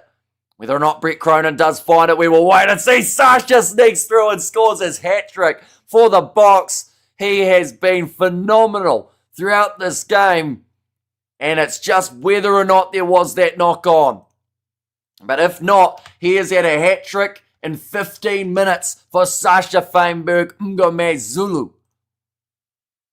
Okay, they're talking about it, maybe a knock-on from Reinach in the build-up, but unfortunately it's going to be one that may take away the hat-trick. We have got there Sasha world class, amazing. So here's Kegs. Right, doesn't sound like they're going to be checking it for a knock-on. Sasha man of the match. So here's Guy Sang. That kick has gone over. I actually prefer your buzz cut to the longest, says Viv B. And if you can block an irritating person by choosing on the name, block options pop up, but unfortunately only blocks that person for me. I do it all the time. And Hamish is the GOAT, says Dwayne there, but I tell you what, Sasha's going all right in this game, isn't he? That is his third try now. And he has pretty much taken what has been a bit of a rough first half, or a first 20 minutes of roughness, and turned it into some phenomenal rugby for the South African side. Who does your eyebrows? No one. They just sit there. It's pretty much all that happens with them. And no matter this result, Lebok cannot play like that in the 10 jersey, says Jean. But they are currently in the bonus point position. Nicely taken by Iyas Pavisa. Now, of course, just having the 3 ahead, I would think for the Springboks would not be enough. They will definitely want to make sure that they do get the 1 more, just to feel a little bit more confident, and then they don't have to risk so much. I bet Reinach has food in the speed 24/7. Says Sander. And Pumas fans sounding quiet right now. Says Jacob. Oh, that one's going to be slapped back by Juan Cruz Malia. And now going to the left-hand side. It's going to be the replacement 18. We have seen Joel Scalavi make his way from the field straight through for Juan Cruz Malia. Offload on the inside. Beautifully done. And Albanos scores the try for Argentina. Hooker still doesn't look 100% by the looks of that, but they are straight back into it. The camera started glitching there big time. But it is another try for the Pumas. And just like that, they have taken away the bonus point of the South Africans. And that is how quickly it can happen, ladies and gentlemen. The bonus point was there, and now it is gone in an instant. But we will go like that, and we will go like that as well. How are your goats? I don't have goats, but I do have lambs, and they're doing very well. They just jump around all over the place. We have there Wairana always knocking on the ball, and TMO spend 20 minutes looking at it. Dan says Cameron, a very nice try. That will now make the score 39 points to 28. In fact, 39-30, I should say. And I see that bonus point, says James. Yes, Lance says Carlin there. And great commentary, mate. Keep it up from Sean. And what's the time left on the game? There is still a total of, I believe, 27 minutes remaining in this contest. In fact, down to 26 minutes now. So that will absolutely fly by. We will get it back. That's why we are the world champions, says Alistair. And now kick off.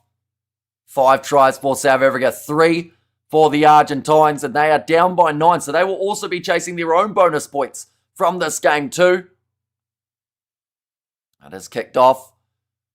And nicely taken by Argentina. Joaquin Oviedo trying to show off his step and feet. And no, says Clint D, and also the Boks by 9. Says Mike, and reminds you of Boks versus France Rugby World Cup 2023. Ding dong try scoring, says Jimbo. That one does go into touch. Easy dubs, easy money, says Jacob there. I predicted 30 or 50-30-ish. How much do Springboks need? So they need 3 more tries than their opposition. So at the moment, they are sitting without the bonus point. But if they were to score 1 more, they would then end up in the scenario of that bonus point being back. Bok fullback will score the try. So I assume that is Damien Valimza that you are talking about. Around the halfway line. I do fear for Argentina's defense here, because I'll be honest, most of the time that South Africa have the ball, it seems like a matter of time before the Boks score. Okay, there, let's go South Africa, says Lindsay. And how many tries for the Boks? At the moment, they are sitting on 5 tries. Argentina have 3. So they do still need 1 more try, and to stop Argentina from scoring any more, so that they do get themselves that bonus point win. And this is what? we've known Sasha Feinberg is capable of. Good to see him playing as amazingly as we know he can. Says Viv B. Now nicely taken, Sasha Feinberg. Ngume Zulu, of course, lurking around in that 10 jersey, waiting for the pass. He has had so many great moments. Malcolm Marks holding the ball in one hand. Goes out to Ethan Hooker, who has to cut back inwards, but inside of the 22 again here for South Africa. Every time that they have entered the 22, they have looked like scoring. And this time, it may be no different. That ball knocked out of the hands of Cobus Reinach, and the advantage for the Argentines now. Pablo Matera passing off to the right, and Albanoz has no option but to sink the slipper into it. Well taken by Sasha Feinberg. Ngume Zulu gets an appreciation clap from the crowd for his work there too. Cross kick straight into the hands of Cheslin Colby, who manages to stay in the field of play. Kane and Moody kicks it forward. And, it's just about scored by Kane and Moody. It may be just on that dead ball line. They're going to have to check this one. We have got there, you Hamish, don't you like the box? Says Derek, don't you like the box? What part of this whole stream gave you that idea? Where they come on the boys. This is not your score, says Peggy. Great commentary. Thank you for bringing us the game. Much appreciated, says Sandra there. What happens if they don't get the bonus point? They still get themselves the win. They get the 4 points, but it does still leave the door to the Rugby Championship wide open. They're just going to show it here. Did this ball touch the dead ball line? It's going to be close. Just touches it by about this much. That's how short he was from being able to get the try there. Sasha Feinberg, was actually Kane and Moody. But again, it was all started from a great bit of work from Sasha Feinberg, Ngume Zulu, covering a huge amount of ground, keeping the ball in the field of play. Last game, it was Valimza who had his best performance. I think that this is the best we've seen from Sasha in a Springbok kit. And we have got there forward block. Says Zanzile there. We have got there. We appreciate you so much, Hamish, says Carlin. And let's go the block, says Shamala there. No, that's unfair, says Lady Lynn. Yeah, all that ball needed was to just pull up a little bit sooner.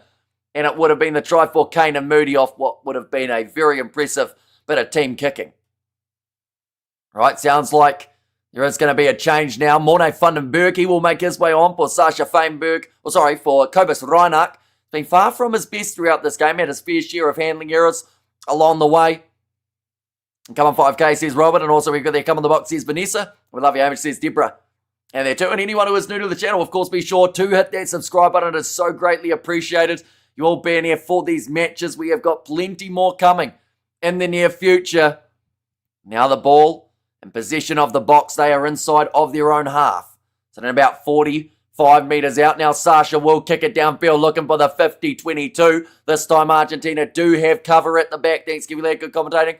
Says Johnny there. Now Valimza running it back forward. He almost slipped over in the chase here, but he is lining it up. It's not quite taken it cleanly, and it's picked up by Juan Matan Gonzalez, one of the big super subs that the Argentines do have available for this contest. 23 minutes now remaining. Bit of a counter ruck from Argeir Sneyman. But now Morne Vandenberg told to get out of it. That was a big solid shunt from the Viking. A great commentary man, says Lindsay. I watched you do commentary a couple of times. You're great, says Kiara. And we have got plenty more coming. Sasha Feinberg, Ngume Zulu, breaking the line again. He's got 3 players with him. All he needs is to link up, but he couldn't pass to absolutely anyone in the end. And then eventually pops it up to Andre Estays. And I think he may have got a little bit excited that he could score his 4th there, Sasha. And forgot that next pass. Vandenberg goes back to Argeir Sneyman. Big tackle on Malcolm Marks. And Amor wants to try Moody. Now a little chip in behind from South Africa, playing territory and getting it into touch. They have been dangerous as well when it comes to that counter-attack off a line-out. So I'll be more than happy with where this ball sits. Come on now, boys. Says Mornay there. And Sasha too good, says Bad Dog. And also the South African flags from Shamala. And Sasha on fire, says Lindsay. And come on, boys, says Mornay. Yeah, just couldn't quite get that next pass away to Kane and Moody. And it was all he needed to get another try on the board for the South Africans. That would have been 3 tries for Sasha, 2 try assists throughout this game. And draw and pass. And one more, guys. What is the next game, bro, please, says Harley. So the next game that we are going to be covering on the channel is actually Samoa versus Chile in the Rugby World Cup qualification match that is taking place in around 3 hours' time. Whoever wins that does make their way through to the Rugby World Cup. Now Mani Libok, I assume that he'll still be a little way away from making his way onto the field from what we've seen so far. Slapped back by Los Pumas. Albanos going across to Santiago Herreras. And again, they kick down the middle of the field. I don't know if that's the best tactic from Argentina. I think they need to start finding the touchline. Sasha going to run it forward again. They've had a real trouble trying to drag that man down throughout this match. A pick and go from Jan Hendrik Wessels. Now Vandenberg. Oh, Sasha's slow getting back up. He may have hurt himself. Vandenberg looking for the offload. Gets it to Wilco Low. Now Vandenberg again. Cross Valimza goes to Seal. Colisi who breaks through. Thought about the offload. Couldn't quite find it. Now Vandenberg on the short side goes to Andre Estes. And the scramble defence of the Pumas is working hard. But I don't know if it's quick enough. Arges Neyman going back across Valimza to Marks. Offloads up to Dialendi. They will struggle to drag that man down. But 1 metre out. Vandenberg goes over. And they take the bonus point back to box. This is an insane game of rugby right here for these two sides. It has been so wide open at times, but Vandenberg will end up scoring it. To be fair to him, he was in pretty good form before his injury, and it seems like he's continuing it now, coming back in and having the try within the first few minutes since returning back out onto the field. The second half, and the score is 36-30, and now no way Argentina will win. I must have faith in my team, and now with that try, it's definitely getting a lot more close to South Africa pulling off the victory. But once again, anytime South Africa have been inside of Argentina's 22, it just doesn't look like the Pumas are going to stop them. And it's only really been those little mistakes from the South Africans that have actually caused them to stop themselves from scoring. There we go, Bok. Says Alistair, what a kick, says Lady. Sasha, oh, he's hit the post. And it bounces over. So that is going to make the score now 46-30 with just the 19 minutes remaining. Now, I will say once again, the bonus point is back on. They have got it currently. Yeah, big fend from Damien Dialendi there. Oh, it sounds like there is about to be a change here. Damien Valimza, the player to make his way from the field. So that is for Mani Libok, who will slot into 10. And we will see Sasha Feinberg and Ngume Zulu more than likely drop to 15 for this matchup. Valimza looks a bit disappointed. Oh, what a take that is from Peter Steftatoi. They've got the possession again. Morne Vandenberg going back now to Mani Libok. Chasing after this one. And Kane and Moody slapping it back into the hands of Andre Estes and driven backwards in a big tackle from Mateo Carreras, who has hardly had the ball in hand. Knock on from Morne Vandenberg. Told to get out of there. Morne Vandenberg told to listen by Angus Gardner multiple times. Albanos again managing to pierce his way through. Mani Libok, that one's gone backwards and wasn't all. They've called it as the knock-on against Argentina. I think it may have just clipped the arm. And a massive amount of points in this game. It just worries me to see the defence of South Africa, says Stefan. Well, the good news is, even if their defence hasn't quite been firing the way that it should be, they've still been scoring enough tries to get them into a position of still winning. 46 points to 30, though. It's certainly not a game that either of these sides defensively will be too happy about. But I do think that there has been so much on attack for the South African side to celebrate here. That's 31 points for Sasha in this game so far, says Johan. And that will actually put him very close to the top top point scorer in the competition, as well as top try scorer. Suali'i had 4. That was the most heading into this round. Sasha will be right up there now as well. This backline not scared to run, says Ali. Sasha at the post, drop him, says Clint, although it did hit the post and still went over. As the impressive one there. And the Pumas have missed Albanos badly, says Jimbo. And yes, since he's made his way onto the field, he's actually made a real difference in the way that they have been playing here. Well done, boys, keep the game hot, says Peggy. And Sasha for man of the match. I don't think it's any dispute whatsoever in terms of who should be getting man of the match for the way that they've played throughout this game. I still can't get over the fact that he was the player that 15 minutes in, some people were saying to take him out and sub him early because he wasn't having his best game. And now he's had the best game he has ever had for the Springboks. Now out wide, Kane and Moody. Chip and chase, it goes out on the full. A bit of a mistake there. We have there silly to take off for Limza. Says Viv B, who would you have taken off instead? Viv, let me know. They are going back for that initial scrum penalty for the Springboks due to the original knock-on from Argentina. Both teams are playing well. Who got the yellow? It was Malcolm Marks initially to get himself that yellow card. I see Quaka Smith. He has made his way on. I have got their Pumas fans. I can't hear you, says Jacob there. Well, that is mainly because most speak Spanish, and we don't speak Spanish much, so that's probably why you don't see too many of them. Unforced errors are our biggest enemy today. Come on the box, says Farouk there. Surely the time is not still 63 minutes. It is, but the scoreboard normally is fast with its clock. Like if I go like that, it says 66, but it's actually 63 through. Or 64 now, in fact. Just let us see live chat, says Boulevard. You can actually see the live chat. You just commented in the live chat. Fun fact. And I love the Los Pumas. I'm just sorry that the Springboks are bagging this one, says Vusumuzi. How much time left? Accurate time currently. There are 15 and a half minutes remaining in this matchup between the teams. I was kidding about Sasha Bro, says Clint. No, it was before yourself. It was way back near the start of this game. And Quaka time, says Alistair. And everyone mocking Black Ferns, but Canada still and no World Cups.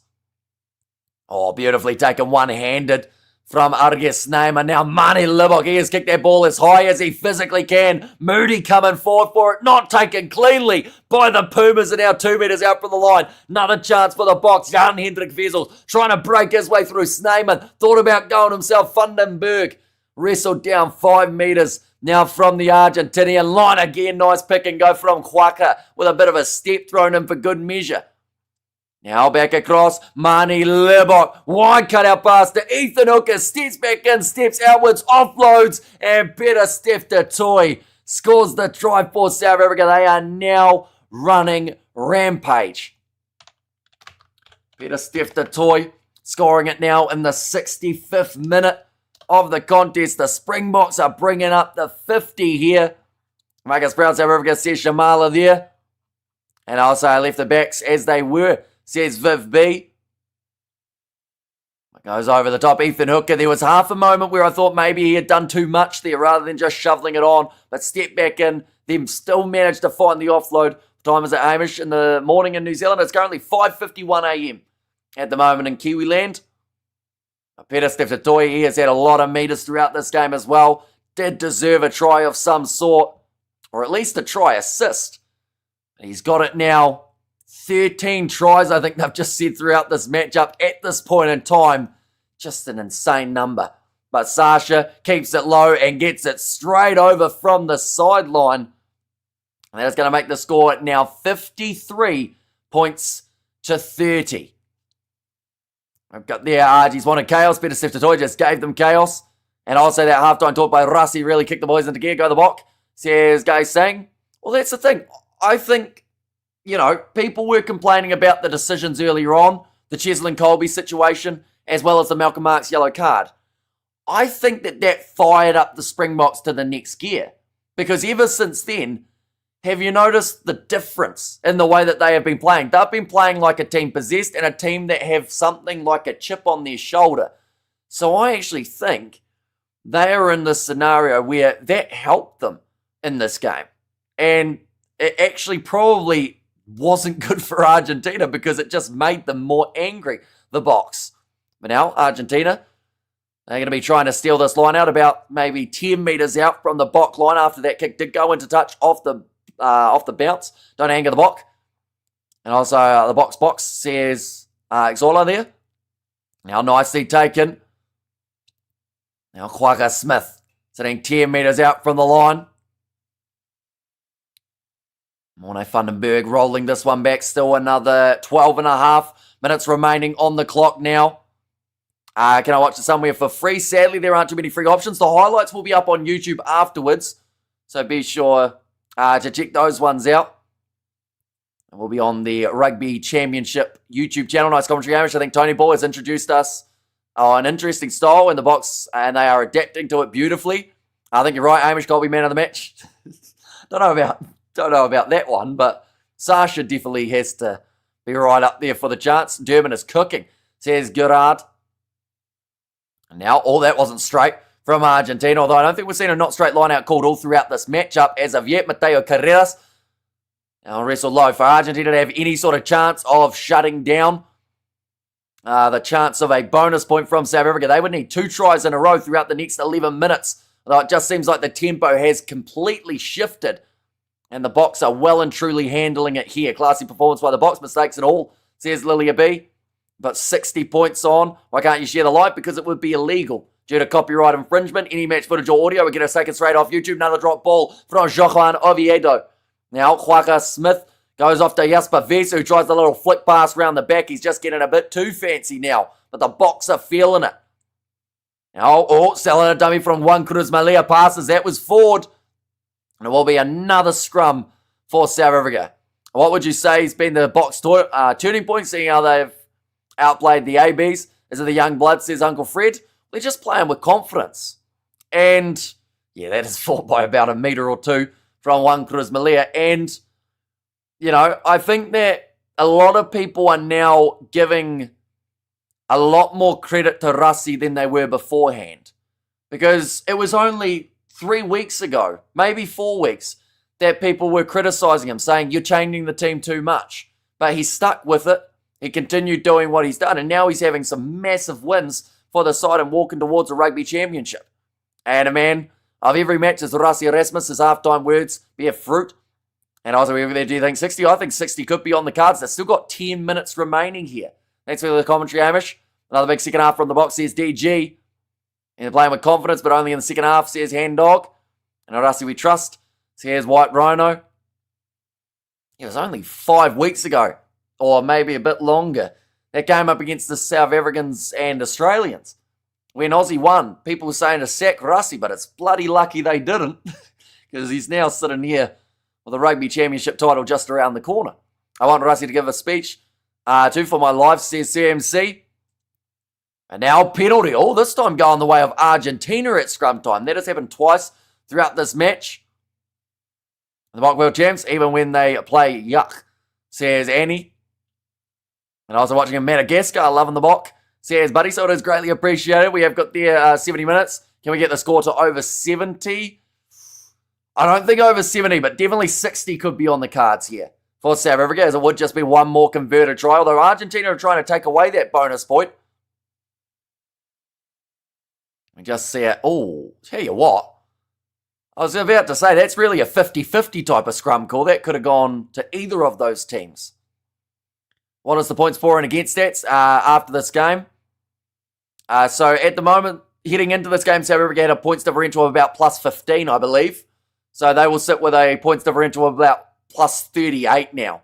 Now Quagga Smith gets a pass from Peter Steph to Toy. Quagga offloads to Mani. It looked forward. But it is going to be play on just for now. Mani passing it from the deck. Now a little pass around the back, trying to be too fancy with that one, Sasha. How is there no call there for a forward pass? Oh no, now they've gone back and they've realised that it went forward. I think it might have almost been a drop from Ethan Hooker as well. Sadly, Springboks win. Rassi is the ultimate genius when they lose. He's too experimental. Says Lilia B, do the earphones give you game commentary? They give me just enough sound. Like I've got it turned down to, I would say, about probably 10%. So I can't actually understand what the commentators are saying unless I shut up for long enough to hear them. And that's normally what we do when the TMO is talking, just so that I can know roughly what the calls are, so that I can reiterate them through the commentary too. But yeah, it was a drop ball from Ethan Hooker out wide. And thank you, Hamish, once again and again. So here's Daniel there. But yeah, anyone who is new to the channel, of course, be sure to hit that subscribe button. We are currently sitting only the 160 away from 73,000. So if you do want to help us get there, please do hit that button. It is so greatly appreciated. It's been a crazy weekend of rugby already, and there is still more to come a little bit later on. Throughout the week, we're going to have our prediction of what Rassi is going to be going with. That's going to be a lottery because I have no idea what he's going to be taking to Twickenham for this one. But see there, a bit of celebration for Jasper Vesa as he makes his way off the field. He's had quite the game. Anyone who criticises Rassi needs their heads red.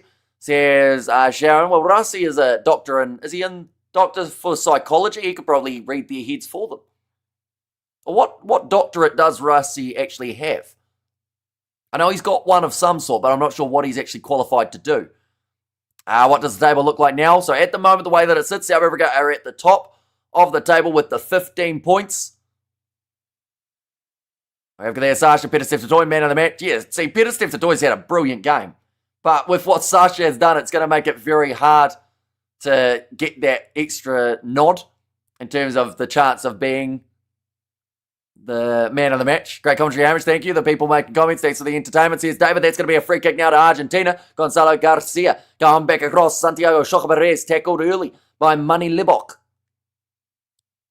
Sub mate. Keep up the great work. Says Harley, and it is greatly appreciated. We are currently sitting only the 100 away now from that 73,000. Doctor of philosophy. Well, there you go. Arasi is the best. Stop the negative comments. All boys are human and they can make mistakes, says Desmond. But now, Peter Stetotoy has knocked that ball on one of his first mistakes of the whole game. And now Argentina, they are just firing this one anywhere that they can. Looks like now the Pumas have controlled it. It's an honorary doctorate a university can award for the achievement. Little grubber attempted here. Now Jan Hendrik Vessels, that is beautiful to watch. The big man put it in the hard yards to be able to chase back and cover the kick. My girlfriend left me, says JJ Godfrey. It's unfortunate, I guess. Or is that a good thing? Are you saying it like it's a celebratory thing or a bad thing? I don't know whether to say I'm sorry to hear that or congratulations. Sasha Feinberg Zulu has been touched today. Says DG, ball is there again. Someone's boot's fallen off. Now sitting 6 minutes remaining. Now Arges Sneyman looks for the offload again. Kane and Moody, he's dropped that one backwards, picked up by Marnie. They're now just getting a little bit scrappy here, the box, but Marnie goes straight through, chips it in behind, and he said, Sasha Feinberg, Zulu may be able to do it, but I can do it too. And he has got his first try of this match. South Africa will bring up the 60 here. And this is the statement and a half from the box. 2 games in a row where they have run absolutely rampage. Right, they're saying about a couple injuries at the moment may be occurring for the South Africans. Last 10 minutes, boys, let's go. Says Megan there. And that's a big one. Yep, was right. And also one of the best commentary ever. Well done, Amish, says Penelope. Girlfriend is by me, says George. And also the try says Lay's Avocado. Mani Libok, his second international career try. That's actually pretty surprising that he has only scored himself 2. And Sasha Feinberg, 35 points. And Sasha will strike this one straight down the middle, making the score now 60 points to 30. And there's still 5 minutes left in this game. The clear number 1 in rugby, if New Zealand pundits won't admit it, says King of Kings. And to be better than what we gave New Zealand, yes. And solid commentary says Vaughan. And Rassi was awarded an honorary doctorate from the Northwest, I think, University, no specific field. Definitely game of the weekend, says Lilia B. Yeah, the celebrations in the stands as well for what they have witnessed here. Durban, I don't know what the biggest win margin was. I think it was 49-7, so they're a little way off that, but not by a massive amount here. I'm not happy about conceding 30, to be honest, says Sandor. This looks like a relatively serious neck injury for one of the Argentinian players. Now a PG-rated game, says Chris Creations. Do we have a bonus point? They certainly do. In this one, I believe that Argentina would have to score, I think it's 4 tries in the last moments of this game to be able to stop that bonus point. And the differential is absolutely huge for the South Africans as well. Arasi is a genius, says Alice there. We need a combined Southern team to face the North. Another box made this not safe for work, says Sandor. That's a crunch of the neck there, unfortunately. And it looked like he was in pain straight away, Gonzalo Garcia. This is not the way that we wanted to see this match end, with a serious injury for the Argentinians. Literally sounds like fun here by the stadium. I didn't expect the score, says Deborah. I don't think many people were. Like, we saw a few big score lines, right? But none to this extent, I don't believe. How's the table after the score? So currently, South Africa would be sitting top of the table on 15 points. New Zealand in second on 14. Argentina are in last at the moment on 9, and Australia on 11. So it is still theoretically on the line, but Argentina would need to win next week to give any other side an opportunity outside of South Africa the chance to win this rugby championship. Or New Zealand would have to beat Australia by like 90 points just to really secure it. It's like the same, or like New Zealand game 2 weeks ago. says Mohadeen. And like they were saying, the last test match on South African soil, but boy, have they had a fun time with it. It started off in what was a really weird first half, to say the very least. But from there, it has been some phenomenal action. And the Springboks, again, that second half, they have just fired up beyond belief for this contest. What was the end score in the Women's World Cup match, by the way? I haven't actually seen what the score finished as. 33, okay. 33-13 is not the best for the Canadians. Unfortunately, maybe not quite as competitive as they would have liked to be. We have got there the box defense. An honorary bonus point, says Mike. Yeah, they have only conceded the 3 tries throughout this matchup, and with how open it has been, it's probably quite easy to concede more than that. We had a better game at Eden Park than this. We played absolute nonsense, says Ayabonga there. I mean, to be fair though, to play nonsense, as you've said, and win by 30 points, most teams would love to play this nonsense level if that was what it meant, winning a game with a bonus point and going towards winning a rugby championship. How many points has the box scored in the last 2 games? Says James, she's a fair few. I think 107 or something like that maybe. Or actually maybe a little bit less, 103. And there go the Springboks. And Hamish, what does this do for our rating in World Rugby? Not a lot. Because of where Argentina are ranked, they will lose a little bit of their ranking, but South Africa don't gain a massive amount, but they will still stay in that number 1 jersey. Love being South African, says Alejandria. And I was away having to Mapimpi. Mapimpi is still with the squad. He just doesn't really get game time as of late. They are just showing most points in an individual match. Percy Montgomery up against Namibia have 35. Sasha Feinberg Ngumezulu currently has 35, and they've still got 4 minutes remaining in this contest. So Sasha has a chance to not just draw history, but to create it for himself here. And mate, they can finish with a yellow. The amount of entries in the 22 composure, says the AI. And also, you are the best in the world box, says Rosalind. And also, honestly, I'm surprised by my own team. I'm renaming Argentina International Airport to Bokport, says Sayur. And also, we've got there Satellis, who's better. South Africa or New Zealand, poking the bear, says Jeff, you are certainly trying to. At the moment, based off current form, it is hard to deny that that would be South Africa. And I don't feel like it's poking the bear if we're just being honest about it. New Zealand have not looked their best throughout this rugby championship. South Africa also, you could argue, have not. But they have looked better in their big wins than New Zealand have. And that is just the facts throughout this one. We have there, what is the above position 1? And also we've got there, Megan Crow is in the chat with the green hearts. And there's Olders, greatly appreciated you popping in. Hope you are doing extremely well. We have got there, Sasha is not as good as Hamish.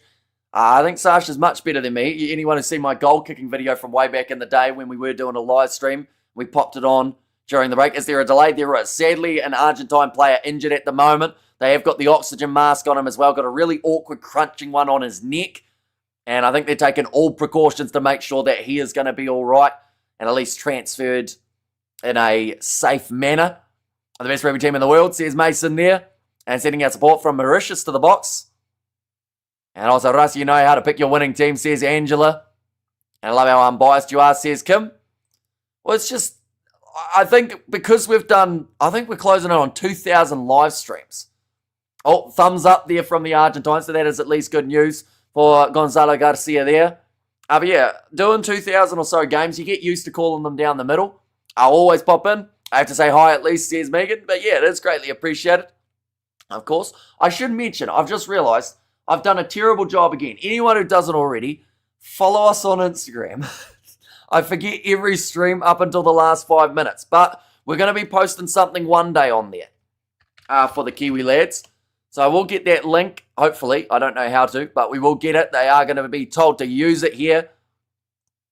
How do we send the link? There we go. Anyone who doesn't already, follow us on Instagram. Kiwi lads. Eventually we will be posting. And that will be exciting, hopefully. We also reply to any messages we get on there in regards of rugby related or just random chat. So be sure to check that out. Give us a follow, as the cool kids would say. Best international rugby union side on earth. And sorry for Cheslin, I feel bad for him. Says Noma Fellow. I mean, Cheslin's mistake led to the box getting really angry and starting to absolutely fire on all cylinders. So I don't think that they'll hold it against him. What, the chat is going very quick at the moment. I've been playing your Instagram all afternoon. Says Carly, you've been doing a better job than I have.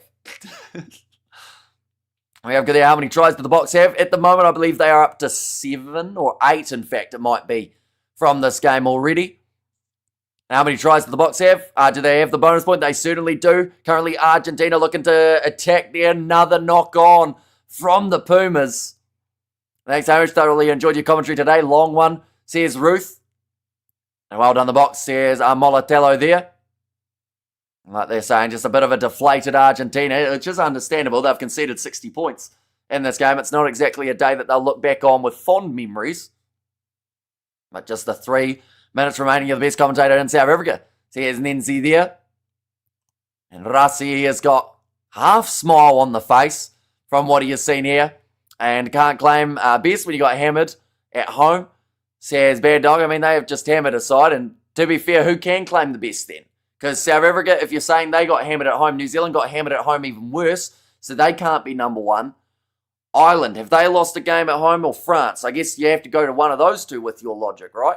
In terms of who would be the best team because they haven't lost big at home, although I think both of those sides have also lost big at home. You are the best, Hamish. Thank you, and try and get some sleep.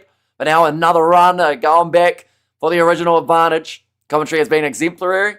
I think Hamish says, Sharon, thank you very much. And also, we have got there go the Bok. I wish you well. Hope one day the streamer will reward you well. Keep up the good work. Says Chill there. Morne Vandenberg. Oh, it hits the referee in the chest. That is actually why they went back to stop it. Appreciate your passion. You're a good man. Says Anthony. Now we have got there. Hamish is a Springbok fan. Just can't prove it. Says Bo Kang.